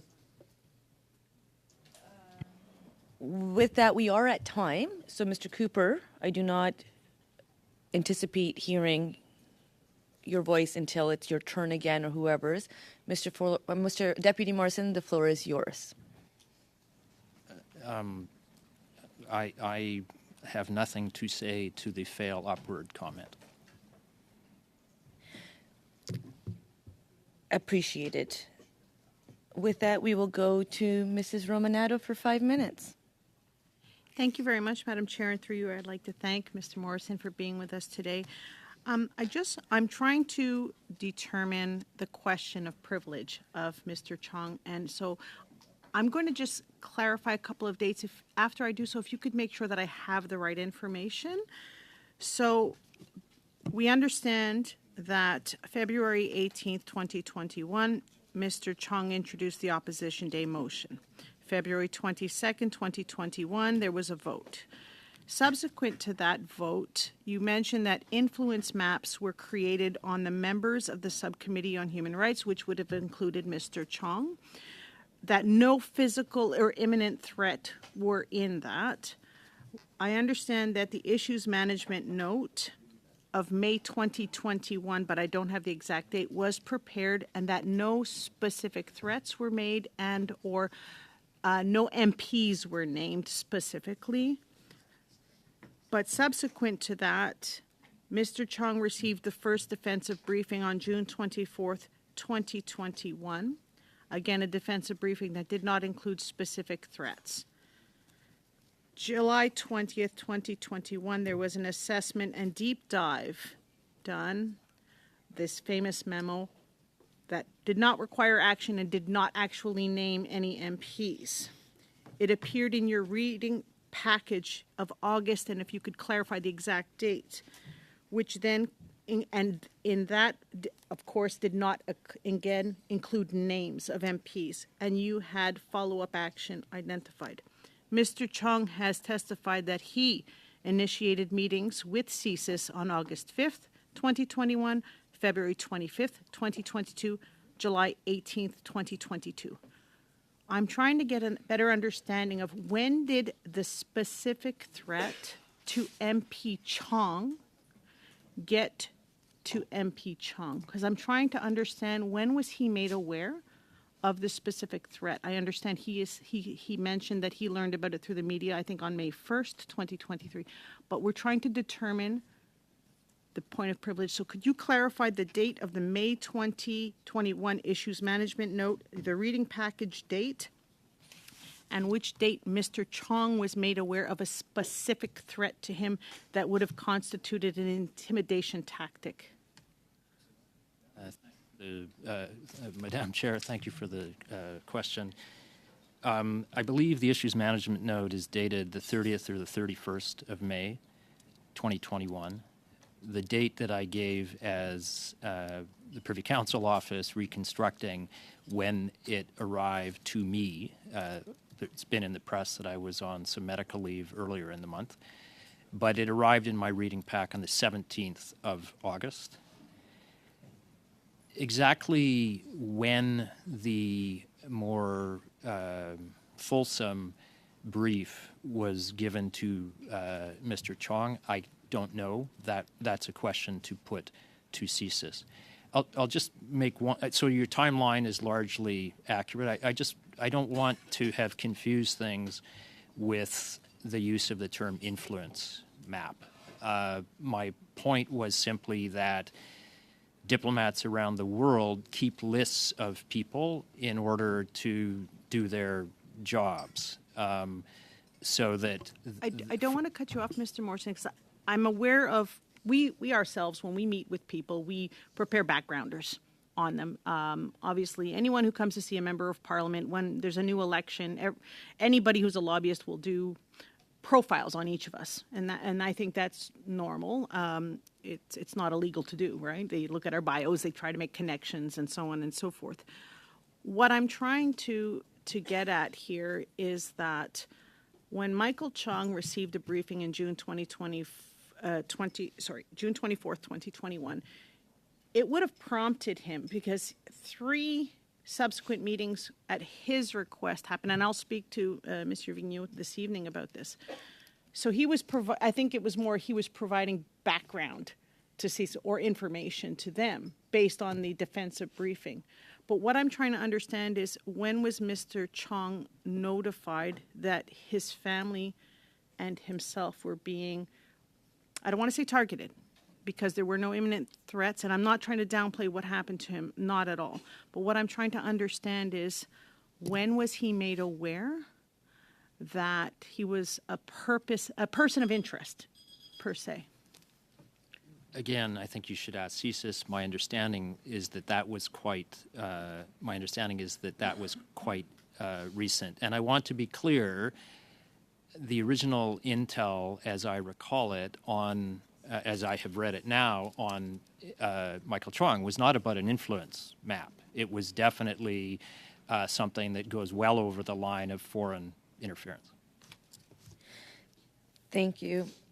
This topic has expanded, but I do appreciate the commentary on the question of privilege, because based on question period yesterday, it sounds like our colleague would like to see a response coming out of this committee. So helping us to get to being able to get to a response would help satisfy the person whose question of privilege it is, namely Mr. Chung. Madame Goudreau, je vais vous donner 3. Mrs. Goudreau, 3 minutes. Thank you very much, Madam Chair. Did I understand this correctly? Because we see that a lot of work has been done, and it seems to be amazing to filter the information, to be aware of the information, to go through this entire process of disclosure. So at some point in time, did somebody sound the alarm to say we need help? Because we have witnesses that told us that it was almost an impossible task with thousands of reports to read. Did you mention that this was an extreme task to assure this level of oversight? Chair, I do think there is an issue with triaging the relevance of the information that comes in because of its volume. And I think this is part of the tightening up within the public service that Jody Thomas and others have spoken about. There's a difference between a piece of intel that names names and says things might happen to those people, and a piece of intel and I should say most of the intel that I consume in my current job is intel about things happening out in the world. So there's a nice to know, need to know trade-off that isn't always apparent when the packs arrive, and that's something that we are tightening up on. Excellent. Excellent. I'm not a specialist, even though this is my second mandate, but I would like to know who nominates the head? Who nominates? I'm trying to understand. Who is the employer? Of whom? The ministers? Of Mrs. Katie Telford, the chief of staff. Oh, the chief of staff of the prime minister. The prime minister? Yes. So Jody Thomas, as an advisor, specifically, who hires Jody Thomas? Who hires? Who nominates this person? It's the clerk of the Privy Council. I believe it's with the agreement of the Prime Minister, because these are important people within the Canadian Public Service, and given that this is the person in charge of coordinating responses and information on national security. So we'll continue on later. Thank you. Merci, Madame Goudreau. Mrs. Blaney. Thank you so much, Chair. So I'm going to follow up. I think that you clarified what you said, which was basically the function of the protocols that were in place in 2021 were followed. And that, to me, that really lets us know that there was a problem with the protocols, which is, an opinion that I can have. But I felt that that was a clear statement that you made. Now, Ms. Thomas has talked to us about looking at that system and changing it fundamentally, and feels that it will help assist moving forward. And I'm just wondering, at any point, I guess it's two things. One is, when you were reviewing your position after you left, is there any process where you pass on information to the new person? Was this something that you denoted as being a concern, those processes in terms of sharing information? And the second part is, hopefully you have heard some of Ms. Thomas's testimony, and she talked about revamping the system. Do you feel that that is a good move, and does that make sense, having your experience in that role? Thank you for the question, Madam Chair. I don't recall exactly what I told Jody Thomas when I passed the baton to her in early 2022. I do recall we talked about personnel and some other things, but your broader question about some reforms and tightening up the system, I think that is a good idea. I started to say in response to another question that the world has changed. And I think that we have some structures and processes and so on that were optimized for a different time. The nature of threats to Canada has changed. I think that should be very clear. We're now in a geopolitical environment unlike any that I have experienced in my 30-some years on the international scene. And so when the world changes, I think it's incumbent upon structures and systems and outlooks to change as well, and that would include how Canada processes intelligence, produces intelligence, gets intelligence to policymakers, and so on. I think my time's up, so thank you so much. Mrs. Blaney, you put a smile on my face. Thank you. Mr. Nader, 5 minutes.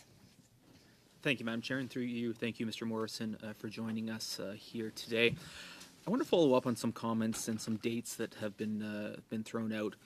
I want to confirm that you received the 9-page memo in your reading package on August 17th, 2021, and that reading package was prepared for you by a PCO official. Is that correct? Yes. Are you aware that 2 days prior to that, August 15th, the Prime Minister dissolved Parliament, triggering an election? Were you aware of that fact at the time of August 17th? I was aware that an election had been called. You, as National Security and Intelligence Advisor, were a member of the panel of 5, the Critical Election Incident Public Protocol. Am I correct in that? Yes, you are. So the fact that a PCO official provided you on August 17th, 2 days into a writ period, with a memo indicating that parliamentarians were being targeted by a foreign regime, you as National Security and Intelligence Advisor, you as a member of the panel of 5, didn't twig to the fact that this could be an issue in a campaign that had just been called 2 days prior? Madam Chair, thank you for the question. Let me begin by saying that my participation in the panel of 5 and my awareness of the role that panel plays during our elections began when I was named acting National Security Advisor on the 1st of July. There were, I recall, I think several meetings of the Panel of Five and briefings of the Panel of Five and scenario playings of the Panel of Five in the run-up to a widely anticipated election. My clear expectation was that if there was any real and imminent threat to Canada's democracy, the SITE task force would make that part of their regular briefings and, in fact, part of their daily written briefings to the Panel of Five. So the answer to the question is no. I did not anticipate being informed of a threat to Canada's democratic processes in a lengthy info note that came without warning in my pack. With the greatest of respect, sir, you were informed. You were informed on August 17th, 2 days in the RIP period. You, as National Security and Intelligence Advisor, you, as a member of a Panel of Five, were informed of foreign activities targeting Canadian citizens, targeting Canadian parliamentarians. You were informed, sir. You can't say that because you weren't informed in the capacity of the CEIPP, you were informed as the National Security Intelligence Advisor. That's the fact that's troubling to me, is that 2 days in the RIP period, PCO saw fit to provide you with a 9-page memo on foreign interference in Canadian elections, and you did not twig to that fact or deal with it through the through the critical election incident protocol. I find that simply astonishing that someone in your position, you say you're not a career public servant, but sir, you've been in the most senior ranks of government for over a decade. So you can't hide behind the fact that you're not a career public servant. And frankly, listening to the testimony today, I fear that you've watched Yes Minister and taken that as a training guide rather than as a comedy. I'm reminded of Sir Humphrey Appleby, who said clarification isn't meant to provide clarity, it's meant to put oneself in the clear. And that is what we're seeing here. You mentioned that there was a follow-up piece, that you asked for a follow-up piece. On what date did you ask for that follow-up piece? May I begin, Madam Chair, by stating explicitly that my opening remarks were in fact intended to provide clarity to an issue that has bedeviled many people, understandably, because it's a complex issue. I said explicitly I think there are two areas of misunderstanding on the July 2021 memo, and I did my best to try to inject some clarity into that. The answer to the question is I don't recall the exact date that I asked for the follow-up memo. So I would ask then, could you come back to this committee and provide the date on which you asked for the follow-up memo and the date that you received follow-up memo, and if you could share that memo with this committee? If I could answer, Madam Chair, I'm sure the follow-up memo is top secret and therefore unable to be shared with the committee. I'm told that I saw a draft in December of 2021 and that the memo was finalized in January of 2022. For the record, most of it has already been published by Global. Okay. Excellent. Thank you. Mr. Baines. Thank you, Madam Chair, and thank you, Mr. Morrison, for joining us today. I'm just going to go back to a question my colleague put forward.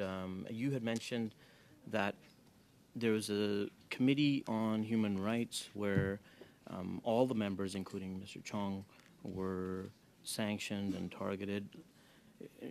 In that same vein, like every member of parliament's been sanctioned by Russia, and now we've seen news reports suggest Russia was involved in information campaign, fueling the convoy.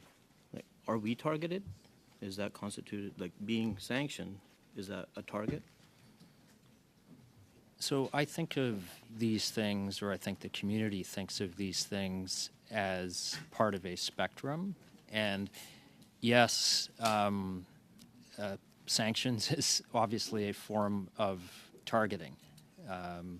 So my answer would be yes. Anyone that has been subject to sanctions by Russia or anyone else has been targeted because research needed to be done to know how to create the list of the people that were subsequently sanctioned. So that target constitutes as a threat, or are we under threat? The sanctions that were meted out to the members of the International Human Rights Subcommittee of the Standing Committee that I mentioned were sanctions about travel to China and about financial dealings with China.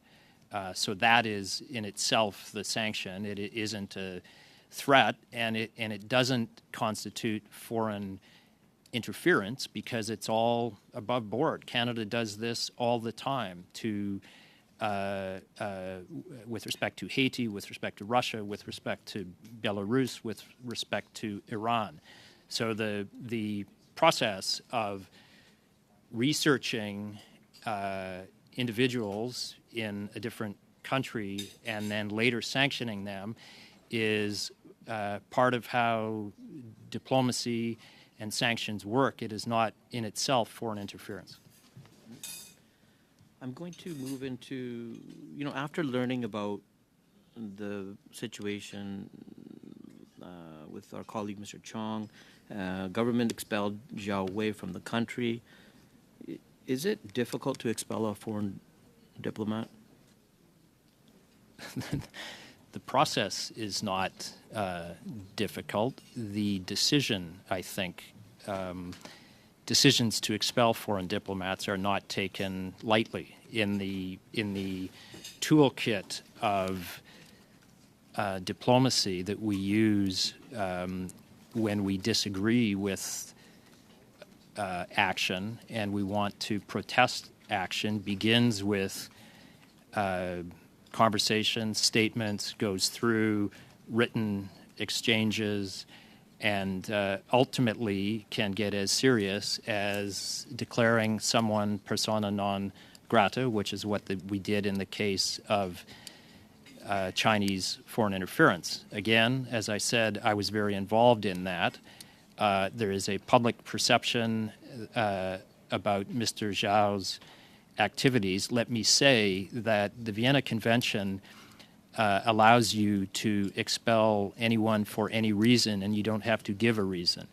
We have been very clear with China, going back several years, that foreign interference is unacceptable. Police stations are unacceptable. Balloons are unacceptable. And interference in our institutions and our democracy is unacceptable. So we eventually expelled a foreign diplomat, and China then, as everyone knows, on the 9th of May, expelled one of our diplomats. Okay, then I'm going to move into, on June 2nd, at another committee that I'm a member of, we heard from Dean Baxendale, Chief Executive Officer of China Democracy Foundation. He told us that, quote, under the Harper government, a number of MOUs were entered into directly with the RCMP. This allowed some 25 China Communist agents, we'll call them, quote, policing agents, unquote, to enter the country to look at repatriating supposed criminals from Canada. A number of them were deported during that period of time, about 290 of them. Is that consistent with the types of arrangements the Harper government was signing to improve relations with China, and would that be consistent with China's MO? I'll answer very quickly, Madam Chair. It's not a subject I know anything about, and several folks have commented on my trajectory. I only arrived back in Canada right at the end of the previous government. Thank you. Monsieur Berthold, 5 minutes. Cooper, 5 minutes. Thank you very much, Madam Chair. Mr. Morrison, in answer to the last question posed by Mr. Nader, you said that with respect to the follow-up to the July 2021 CSIS memo, that you saw a draft in December of 2021, and that draft was finalized in January of 2022. And when Mr. Nader asked you to provide a copy of that to the committee, you said that you would be unable to, but that much of its contents had been reported in global news. And for the record, Madam Chair, I would like to note that global news did, in fact, on March 8th, report a January 2022 special report that was prepared by PCO, which was date-stamped and finalized, suggesting that it was intended to be read by the Prime Minister and his senior aides. That memo or special report contained, among other things, that, quote, a large clandestine transfer of funds earmarked for the federal election from the PRC consulate in Toronto was transferred to an elected provincial government official via a staff member of a 2019 federal candidate. That, quote, we assess that Canada remains highly vulnerable to Chinese foreign interference efforts. We base this judgment on intelligence that highlights deep and persistent Chinese Communist Party interference attempts over more than a decade, and that the group allegedly involved at least 11 candidates and 13 or more aides. In short, Mr. Morrison, you have conceded what the Prime Minister and this government have repeatedly denied and attempted to cover up. Did that PCO memo, that January 2022 special report, come to the attention of the Prime Minister? Thank you for the question, Madam Chair. I left PCO on or about the 5th or 6th of January of 2022, so I don't believe I even saw the memo until very recently, so I can't answer whether it came to the attention of the Prime Minister. What I will say is that all such allegations of money transferring hands and direct influence in our democratic institutions by the People's Republic of China were investigated by the independent special rapporteur, and I would commend his report to anyone wishing further information. Madam Chair, I think pretty incredible. You, changing gears, Mr. Morrison, through you, Madam Chair, when you last came before this committee, you said that there was no spike in foreign interference in either the 2019 or 2021 elections. And I'd ask you to explain how you can reconcile that assertion with the CSIS briefing that Aaron O'Toole received, wherein he was informed that in the 2021 election campaign, Beijing had launched an orchestrated campaign targeting him and the Conservative Party. Thank you for the question, Madam Chair. I would respectfully suggest that questions about what CSIS did or did not brief to Mr. O'Toole be put directly to CSIS, and I know there'll be an opportunity to do so this evening.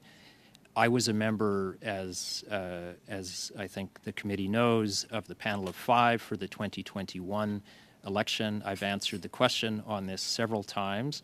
We were not made aware of any spike in foreign interference during either the 2019 or the 2021 election, and that finding was validated by 2 separate after-action reports. Thank you, Madam Chair. So do you not find it, Mr. O'Toole was briefed of foreign funding to create misinformation, human resources to amplify misinformation through proxies coordinated by the United Front Work Department, foreign-controlled social media platforms spreading disinformation, and an active voter suppression campaign against Mr. O'Toole and the Conservative Party. Are you suggesting that these activities are normal, that wouldn't constitute a spike in foreign interference by a hostile state such as Beijing?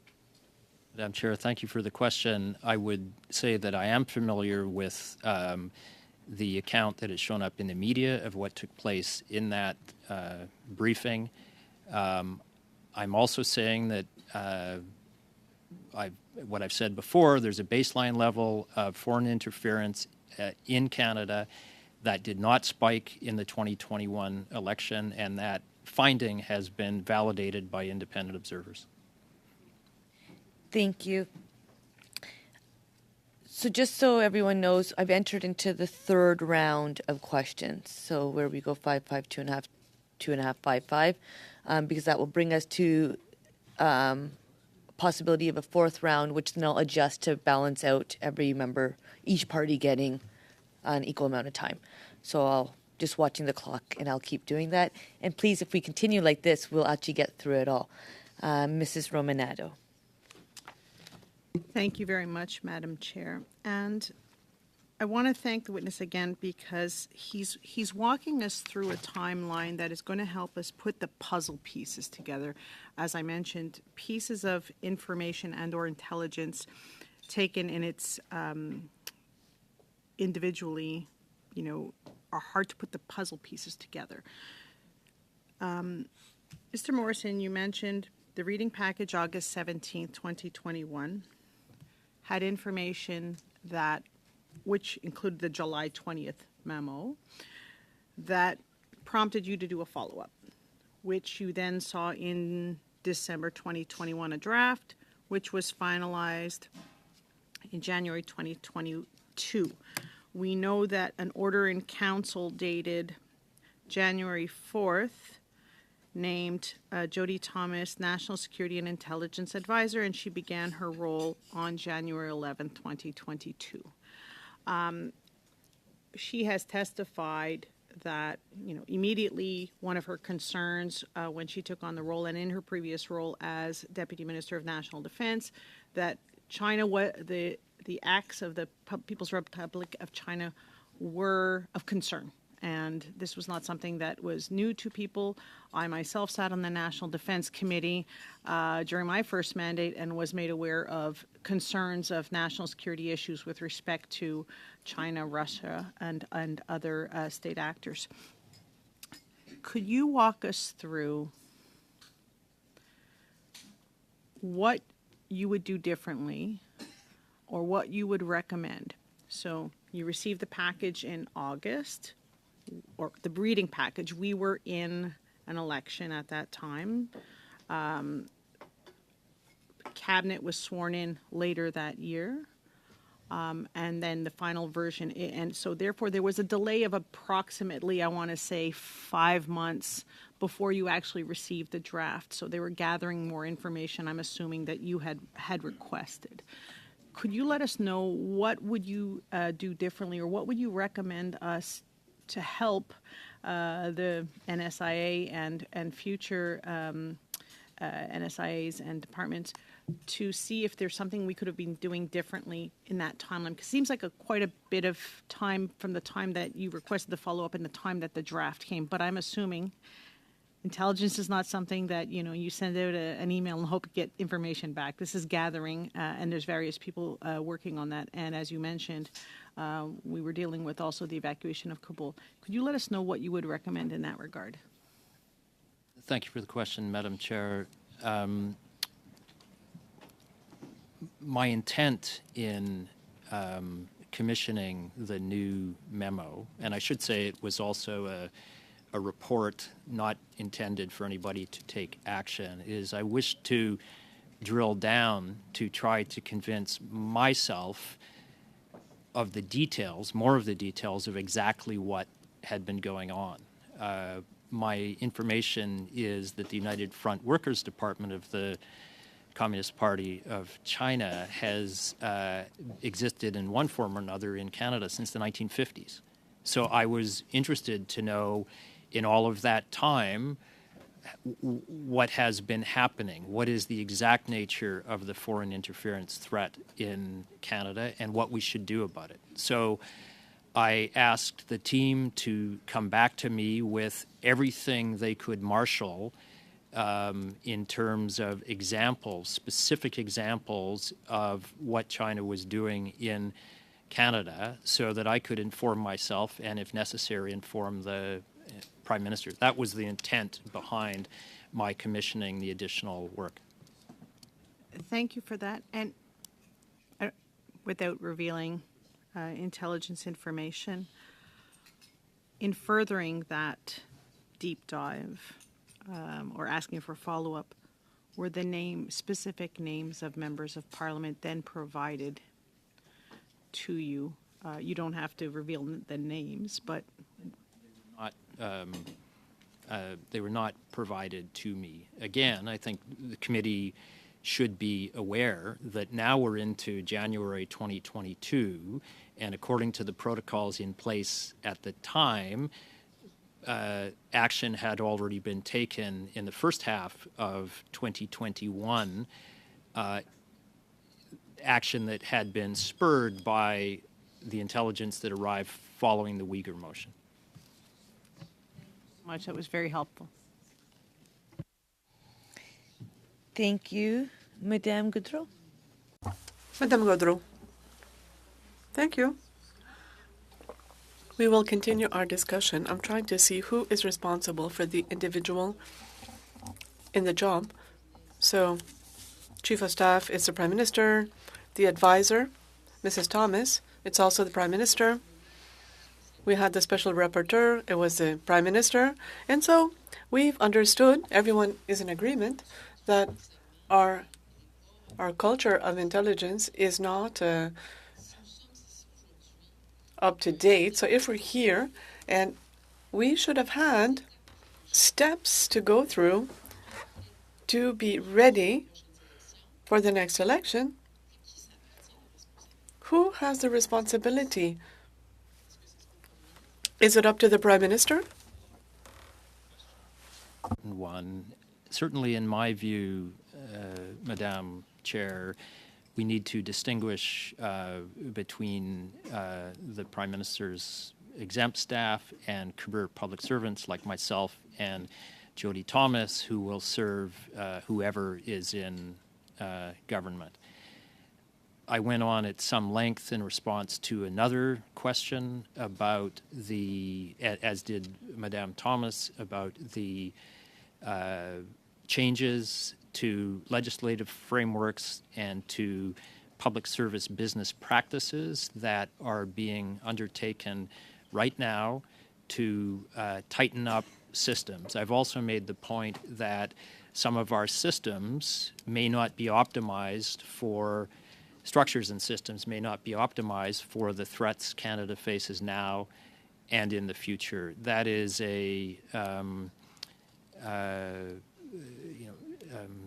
addressing all of those challenges will require the public service to do some deep thinking, and will also require the government of the day to make some decisions should it come to machinery changes, for example. But in the end, Madam Chair, we have to understand that if individuals are having difficulty in doing their job because of the weight of it all, it would be normal to provide them with assistance, to give them extra staff or means.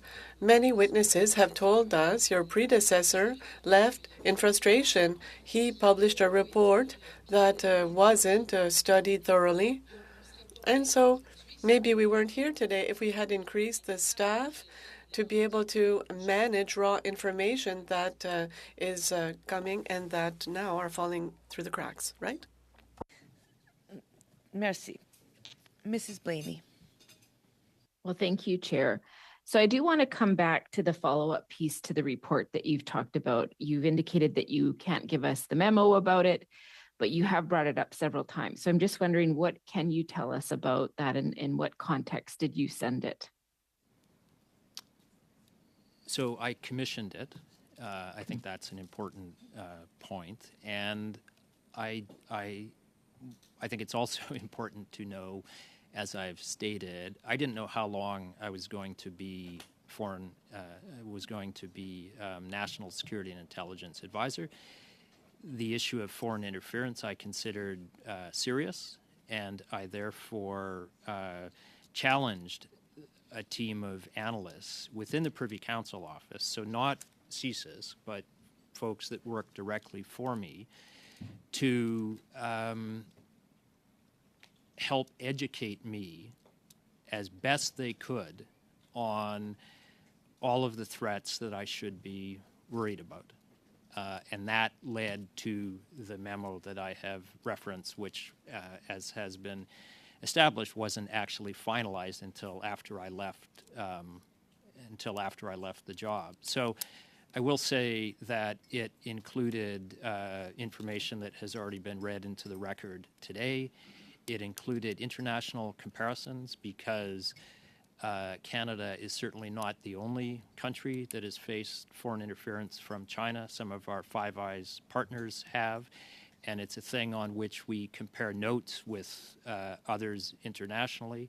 Certainly that was the case in another hat that I've recently worn as the Prime Minister's G7 Sherpa, that within the G7 context, we have also been discussing the threat of foreign interference in general and China in particular. So speaking of foreign interference, we know that one of the challenges is that when we have people in Canada that have loved ones in these authoritarian countries, sometimes what they're asked to do is impacted by what could happen in other countries. But we know we don't have jurisdiction there. Is there any conversations about how we deal with this? Because it is an imminent threat. And just saying, well, we can't do anything doesn't seem like the best response. I'm just wondering, with the partnership with other countries, is there any discussion about what next steps could be taken to address this issue? Thank you for the question, Madam Chair. Let me refer you back to how I tried to end my introductory statement. I do think you've just put your finger on something that is very important for Canada and for Canadians, given the size and diversity of our diaspora communities and how many of the family members remain behind, sometimes in authoritarian countries. I do think public hearings on this would be a helpful first step towards being able to eventually do something about it. Thank you. Monsieur Berthold, suivi par Monsieur Fergus. Monsieur Berthold. Thank you. Mr. Morrison, I've been listening since the beginning, and I've heard several witnesses since the beginning of these hearings on the Michael Chung file. And one thing that amazes me is that nobody has taken the responsibility for the information that was transmitted or that was distributed. You have spoken about these memo that spoke to foreign interference. You've confirmed practically the content of the memo revealed by Global News, saying that it was top secret, but that most of the content had been revealed in that article. Mr. Vincent Rigby, your predecessor, said that he had read 5,000 to 7,000 documents in 18 months, and he challenged me even to sit in the seat of the NSIA to see the importance of the work. But that's the problem. We have people such as yourselves, Mr. Rigby, we sit you down to look at this information. So who is connecting the dots? Who is referring what?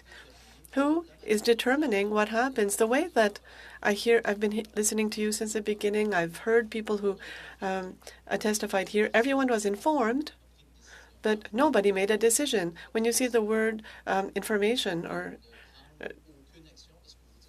do you not act because you think someone else is going to act in your stead, Mr. Morrison? This is concerning for Canadians, for the diaspora. It's concerning to know that people in jobs such as yourselves are not able to be the eyes of Canadian citizens who need people who are going to look at all these elements.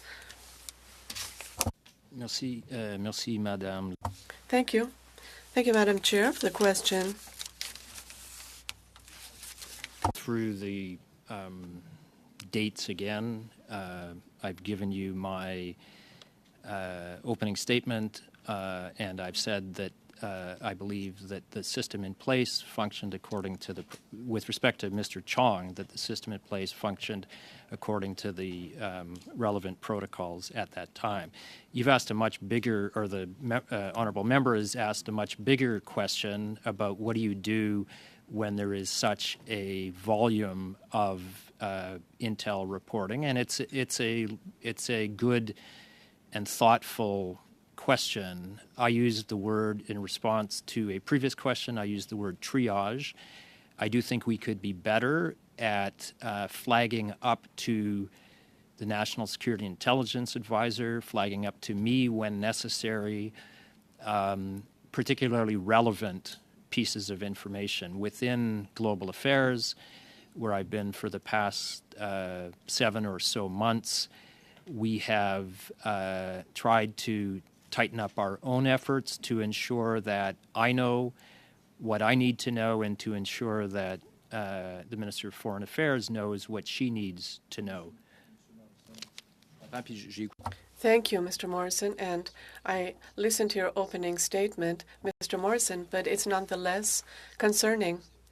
You realize it now, but this was not done at the time. So how to make sure that people will not be responding the same thing? Here's an example, a specific example. The Globe and Mail on May the 12th had an article in which it said that CSIS provided to the government, to Global Affairs Canada, your department, a list of other Beijing diplomats that should be considered for expulsion given their activities with regards to interference. Was this note sent with a mention for your information only? Merci beaucoup pour la question. Pour juste une petite clarification. Thank you for the question. Here's a small clarification. For my own information,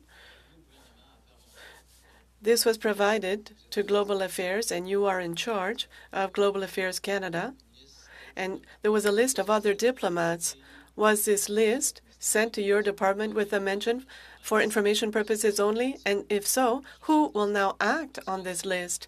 Because it seems obvious that it will not be you, because nothing was done. Nothing is done when you receive these notes. And encourage, Madam Chair, folks not to believe everything they read in the newspapers. My second point is that if I had the date of the Globe and Mail article correct that you just mentioned, that was the 12th of May. I would remind you, Madam Chair, that we did expel a Canadian diplomat on the 8th of May. And as a part of the normal way in which we do diplomacy and intelligence, we are always on the system is on the outlook for foreign interference, and when it happens, we'll take necessary actions. Thank you. Mr. Fergus. Thank you, Madam Chair. Again, I feel obliged to say this. No one is questioning your abilities and your service to our country. It's been exemplary. And certainly I will only presume, because I have only evidence to say so, that you have conducted yourself honorably and with a lot of attention to the detail. And you do the best that you can. As Mr. Rigby had pointed out, your predecessor rather, there's a lot of reading material that comes across your desk. As you answered questions to me in terms of things which are being sent up for information or things are set up for action, if it's classified for information, that's stuff that you do carry on.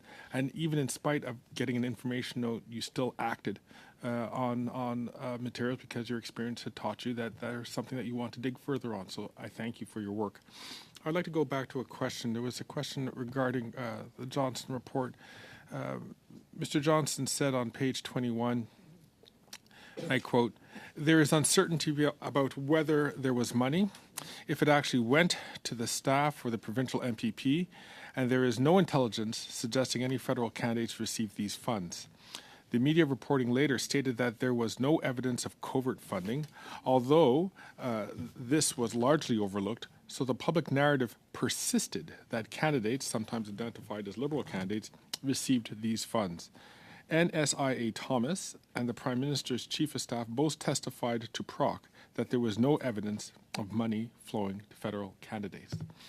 Mr. Morrison, does that rhyme? Does that seem true to you in terms of what Mr. Johnston wrote in his report? It seems accurate, yes. I have, as the committee knows, have had various positions over the past number of years. I was one of those who was determined to get to the bottom of this. I was interviewed by the independent special rapporteur, as well as many others were, on multiple occasions. And I would encourage anyone who has not read the independent special rapporteur's report to read it, because I think it is a very credible account. It is not accurate to suggest that Mr. Johnson said, "Trust me." I recently appeared in camera before NSI COP, a different committee, and that was only several days ago, and went over many of these same issues. So I, as a Canadian and as a Canadian official, am very satisfied that Mr. Johnston had access to what he needed to have access to and got to the bottom of the kinds of issues that you just mentioned. Thank you for that. I do agree. I think it's actually a very easy read. It was very accessible.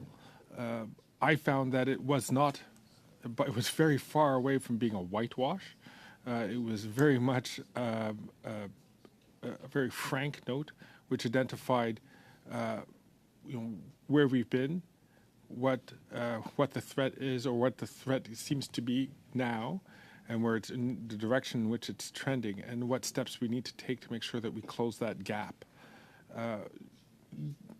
So is there anything in the report, in the Johnson's report, that you would take issue with, given your experience, knowledge, and depth of experience in all of this?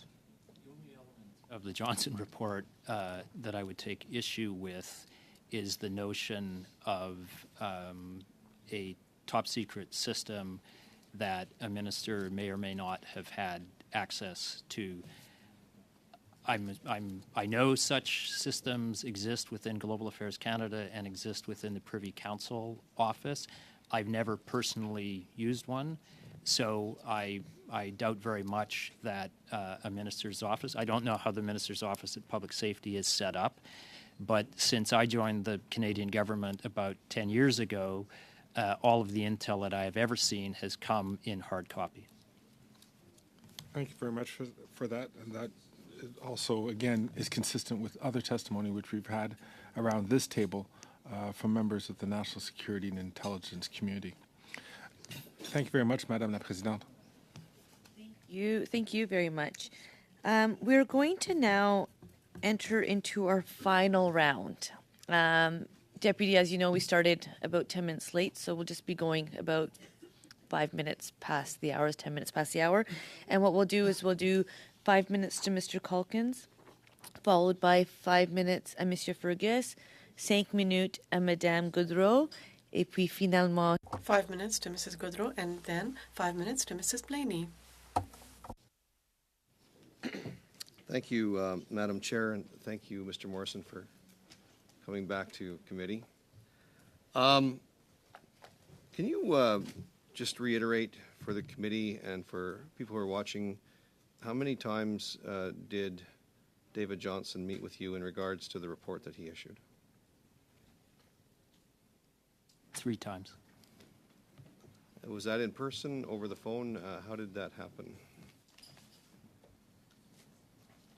On all 3 occasions, I went to a location in central Ottawa where this process, or from where this process was being conducted. It was in a secure facility. On one of those 3 occasions, I recall Mr. Johnston being on video. On the other 2, I believe he was there in person. So you say it was only 3 times. I do believe there's information out there suggesting that you met with him 4 times, but I'm not going to get into. I believe your question was when he was preparing the report. I've met with him an additional time after the report came out. Thank you. So a total of 4 times. Total of 4 times. Thank you. Now you've said today before this committee, and you talked about the special report. In your conversations with David Johnson, because I don't see any reference in the Johnson report about the January 2022 special report. Did you disclose or have a conversation with Mr. Johnson about that special report? To the best of my recollection, in all of my interactions with Mr. Johnston and his team, we were not dealing principally or even occasionally with individual pieces of intel.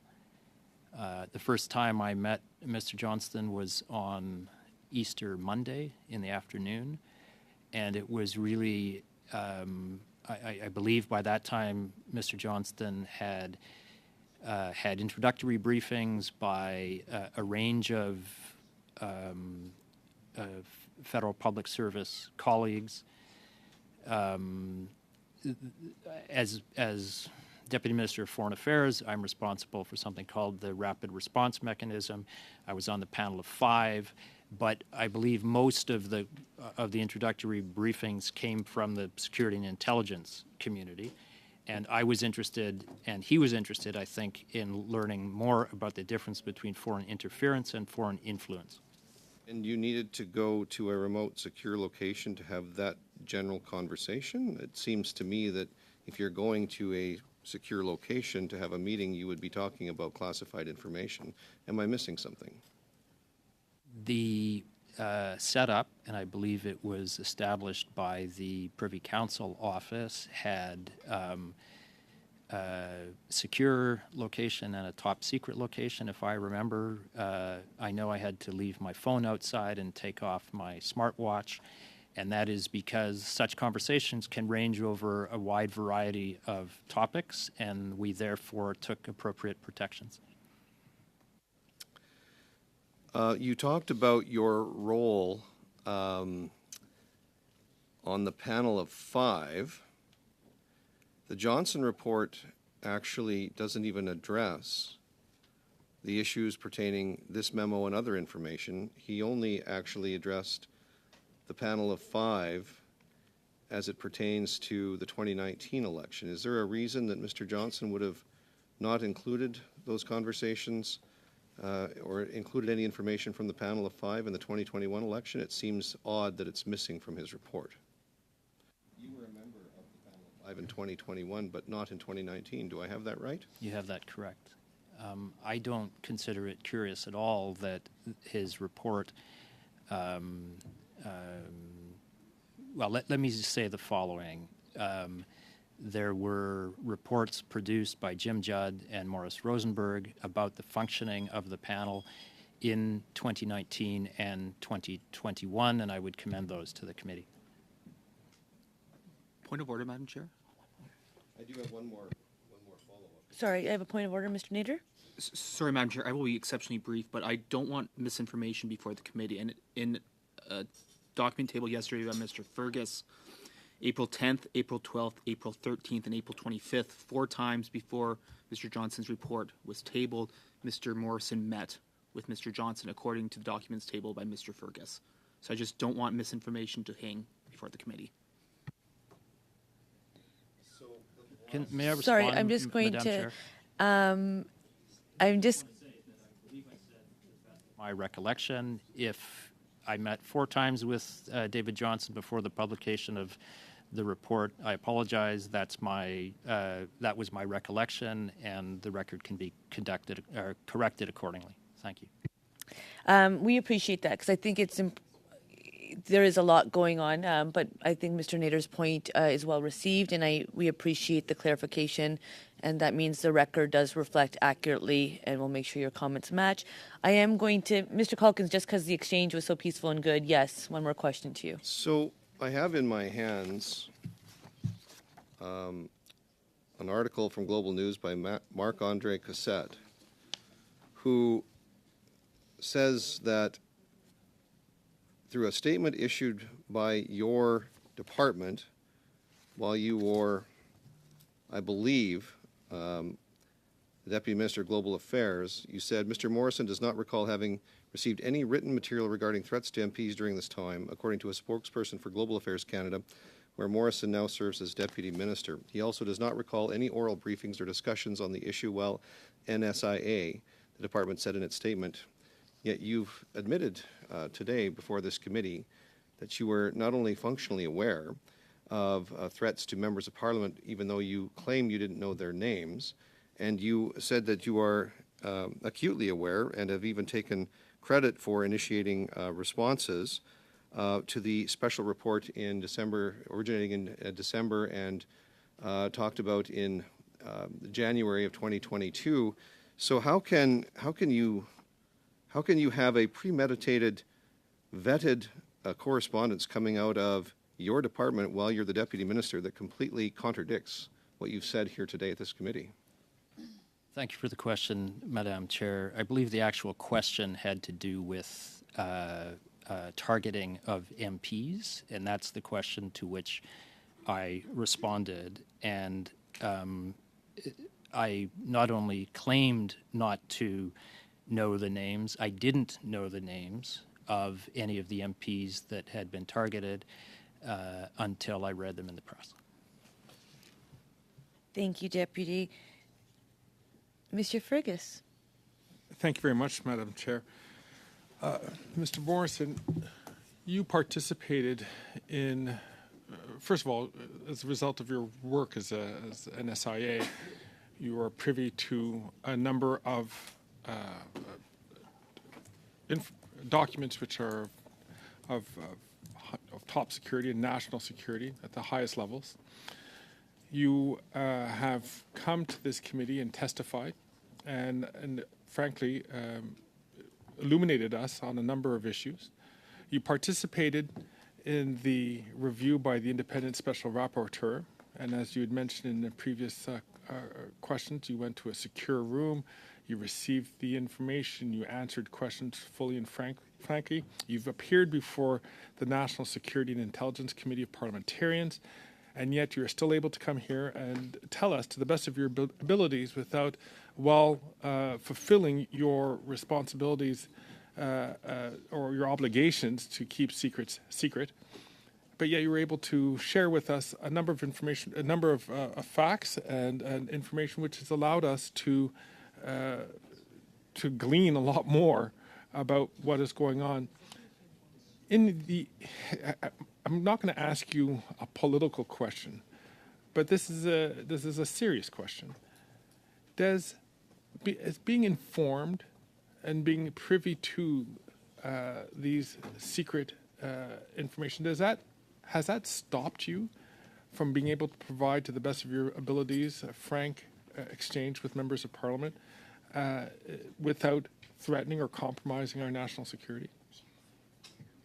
Thank you for the question, Madam Chair.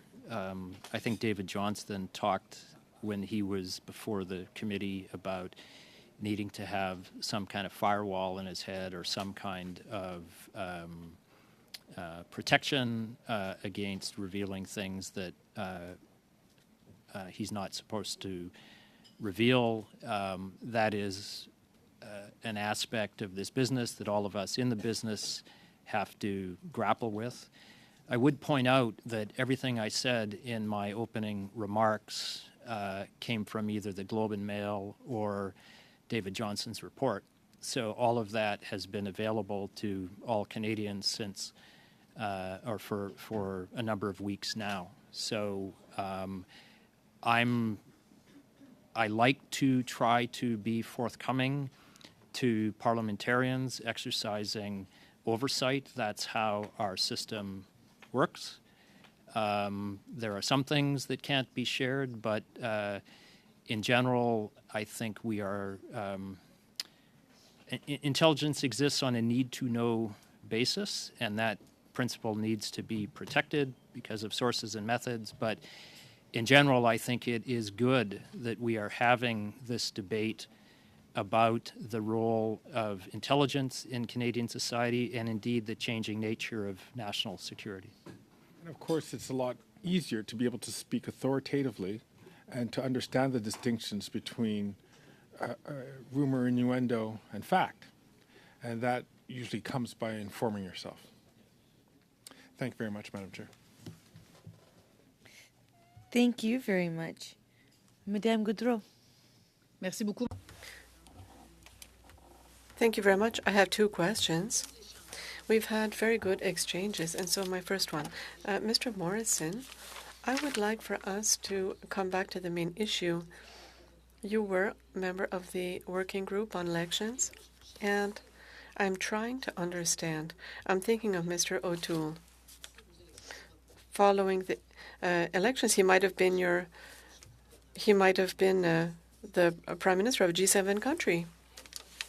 And he was the target of Chinese agents. And so I'm trying to understand why it is that no alarm bells sounded in a situation where this was so important. I think that your words will help to provide an explanation to people are speaking to me on the street and they say, my goodness, how is this possible? La Présidente. Thank you, Madam Chair.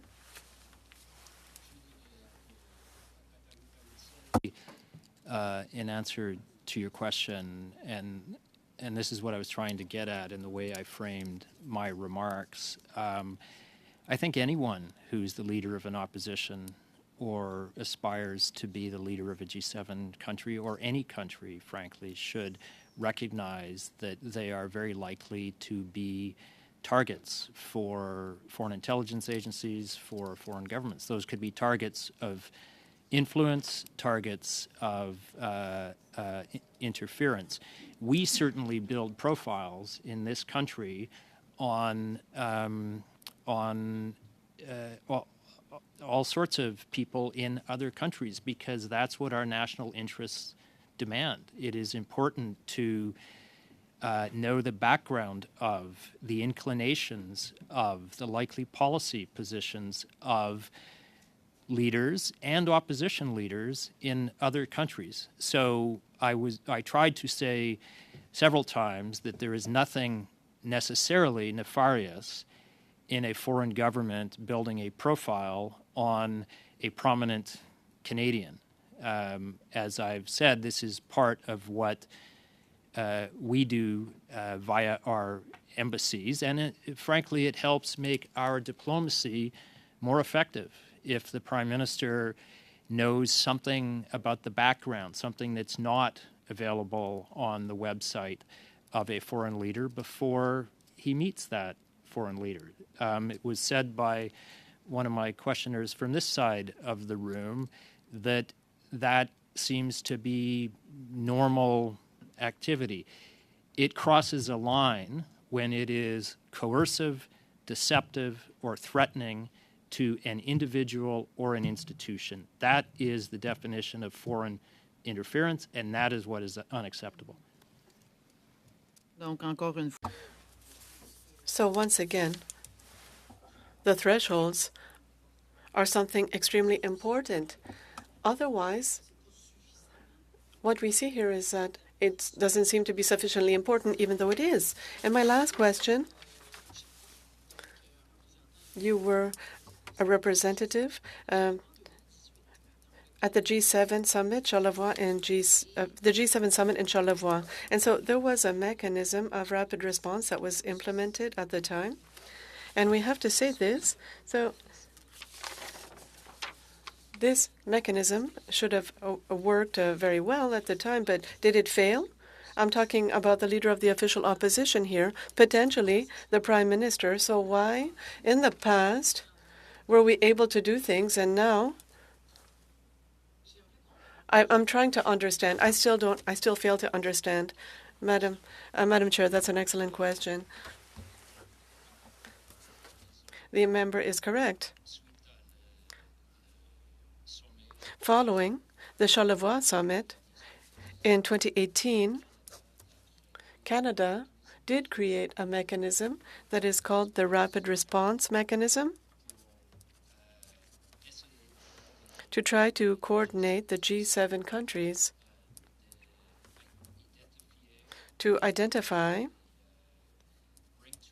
and bring to light issues. Misinformation and disinformation. It is that mechanism, and Canada hosts the Secretariat for the mechanism within Global Affairs. It is networked throughout the G7 countries. It is that mechanism that was operative within Canada during the 2019 and 2021 elections, and I'd be happy to follow up directly afterwards on the question. Thank you so much. Mrs. Blaney. Well, thank you so much, Chair. And this will be my final round with you, Mr. Morrison. So I thank you for your time with us today. Something has been niggling in the back of my mind as we've asked you questions. And one of the things that I remember you saying is that when you received the intelligence, you trust that action would have been taken, appropriate action. So I'm just wondering if I am missing something. We've had intelligence agencies in here, and they have testified that they give information, but they do not recommend actions. So I'm just wondering, based on that, I'm trying to understand where in that process you felt that action had been taken. Thank you for the question, Madam Chair. Action had been taken by the same organization that produced the intelligence. So it is an accurate statement that the way the system works is that the collectors collect and they feed to consumers, and on the basis of portraits that form over time from disparate pieces of intelligence, the kinds of one-off reports that I spoke of, sometimes they're only a paragraph long, right up to the kind of 9-page assessments I spoke of. That is meant to allow consumers such as myself and others that are advising the government to form pictures of what's really going on out there. There are multiple collection agencies and there are multiple consumers. In the case that we're talking about of threats against Canadian MPs, it happens to have been the same agency, to the best of my recollection, that first picked up the intelligence, and they were the ones that then did the defensive briefing to Mr. Chong. So in general, there's a collection function and an assessment function, and then the likes of people like me read or are briefed or participate in discussions on intelligence. And I should say that those discussions are not only informed by intelligence. Intelligence is an input into the discussions. But from where I sit, I consume intelligence, but I also consume diplomatic reporting. We have people all over the world that send us reports every day that give that view as to what is going on. So, and in a collegial fashion, the deputy minister community at the highest level comes together to debate issues because we have sometimes different views as to exactly what is going on, because we may read slightly different things and we may talk to slightly different people. Out of that comes a picture. Thank you. So my last question for you is, we know the diaspora communities have been ringing this alarm for quite a while. And I think that that is one of the things I find frustrating about this process is we did have people saying very clearly, there are issues that are happening. We should all be aware. You have talked several times about the fact that Mr. Johnston recommended public hearings with these communities, and you amplified that the need is there. But we've also heard testimony from these communities that they have come forward. They've come forward many times asking for help with very little success. And so these folks that come from often countries with authoritarian governments, they're not interested necessarily in talking with government or with police. So I'm just wondering, in the systems that you're part of, how are voices like this heard and amplified? Because based on what we're seeing, I don't think that they are. So I want to know if there is an actual process and if that is being reviewed internally as well as these public hearings. I've already made my views known on the importance of this particular issue of the challenges that we're facing. I believe I characterized it as the greatest long-term threat in terms of Chinese foreign interference, because diaspora communities will grow. And frankly, we don't know as much as we need to about what is going on. I'm frankly not aware of the mechanisms that that members of communities have to register concerns. They clearly don't feel listened to, and that's why I think public hearings would be an appropriate next step. Thank you. With that, Deputy Morrison, our time has come to an end. It is National Public Service Week. And I do echo the comments of Mr. Fergus to say thank you for your service. And I thank all people who serve. We do push hard and we've got a lot of work to do, but have the utmost confidence in the people who are helping us get there. Do want to thank all members for the meeting today. Good news, we'll be back together again at 6:30 in room 225. So we'll see you at 6:30 tonight. With that, wishing you all well and safe. Yes, wear your jackets. Meeting adjourned. Thank you.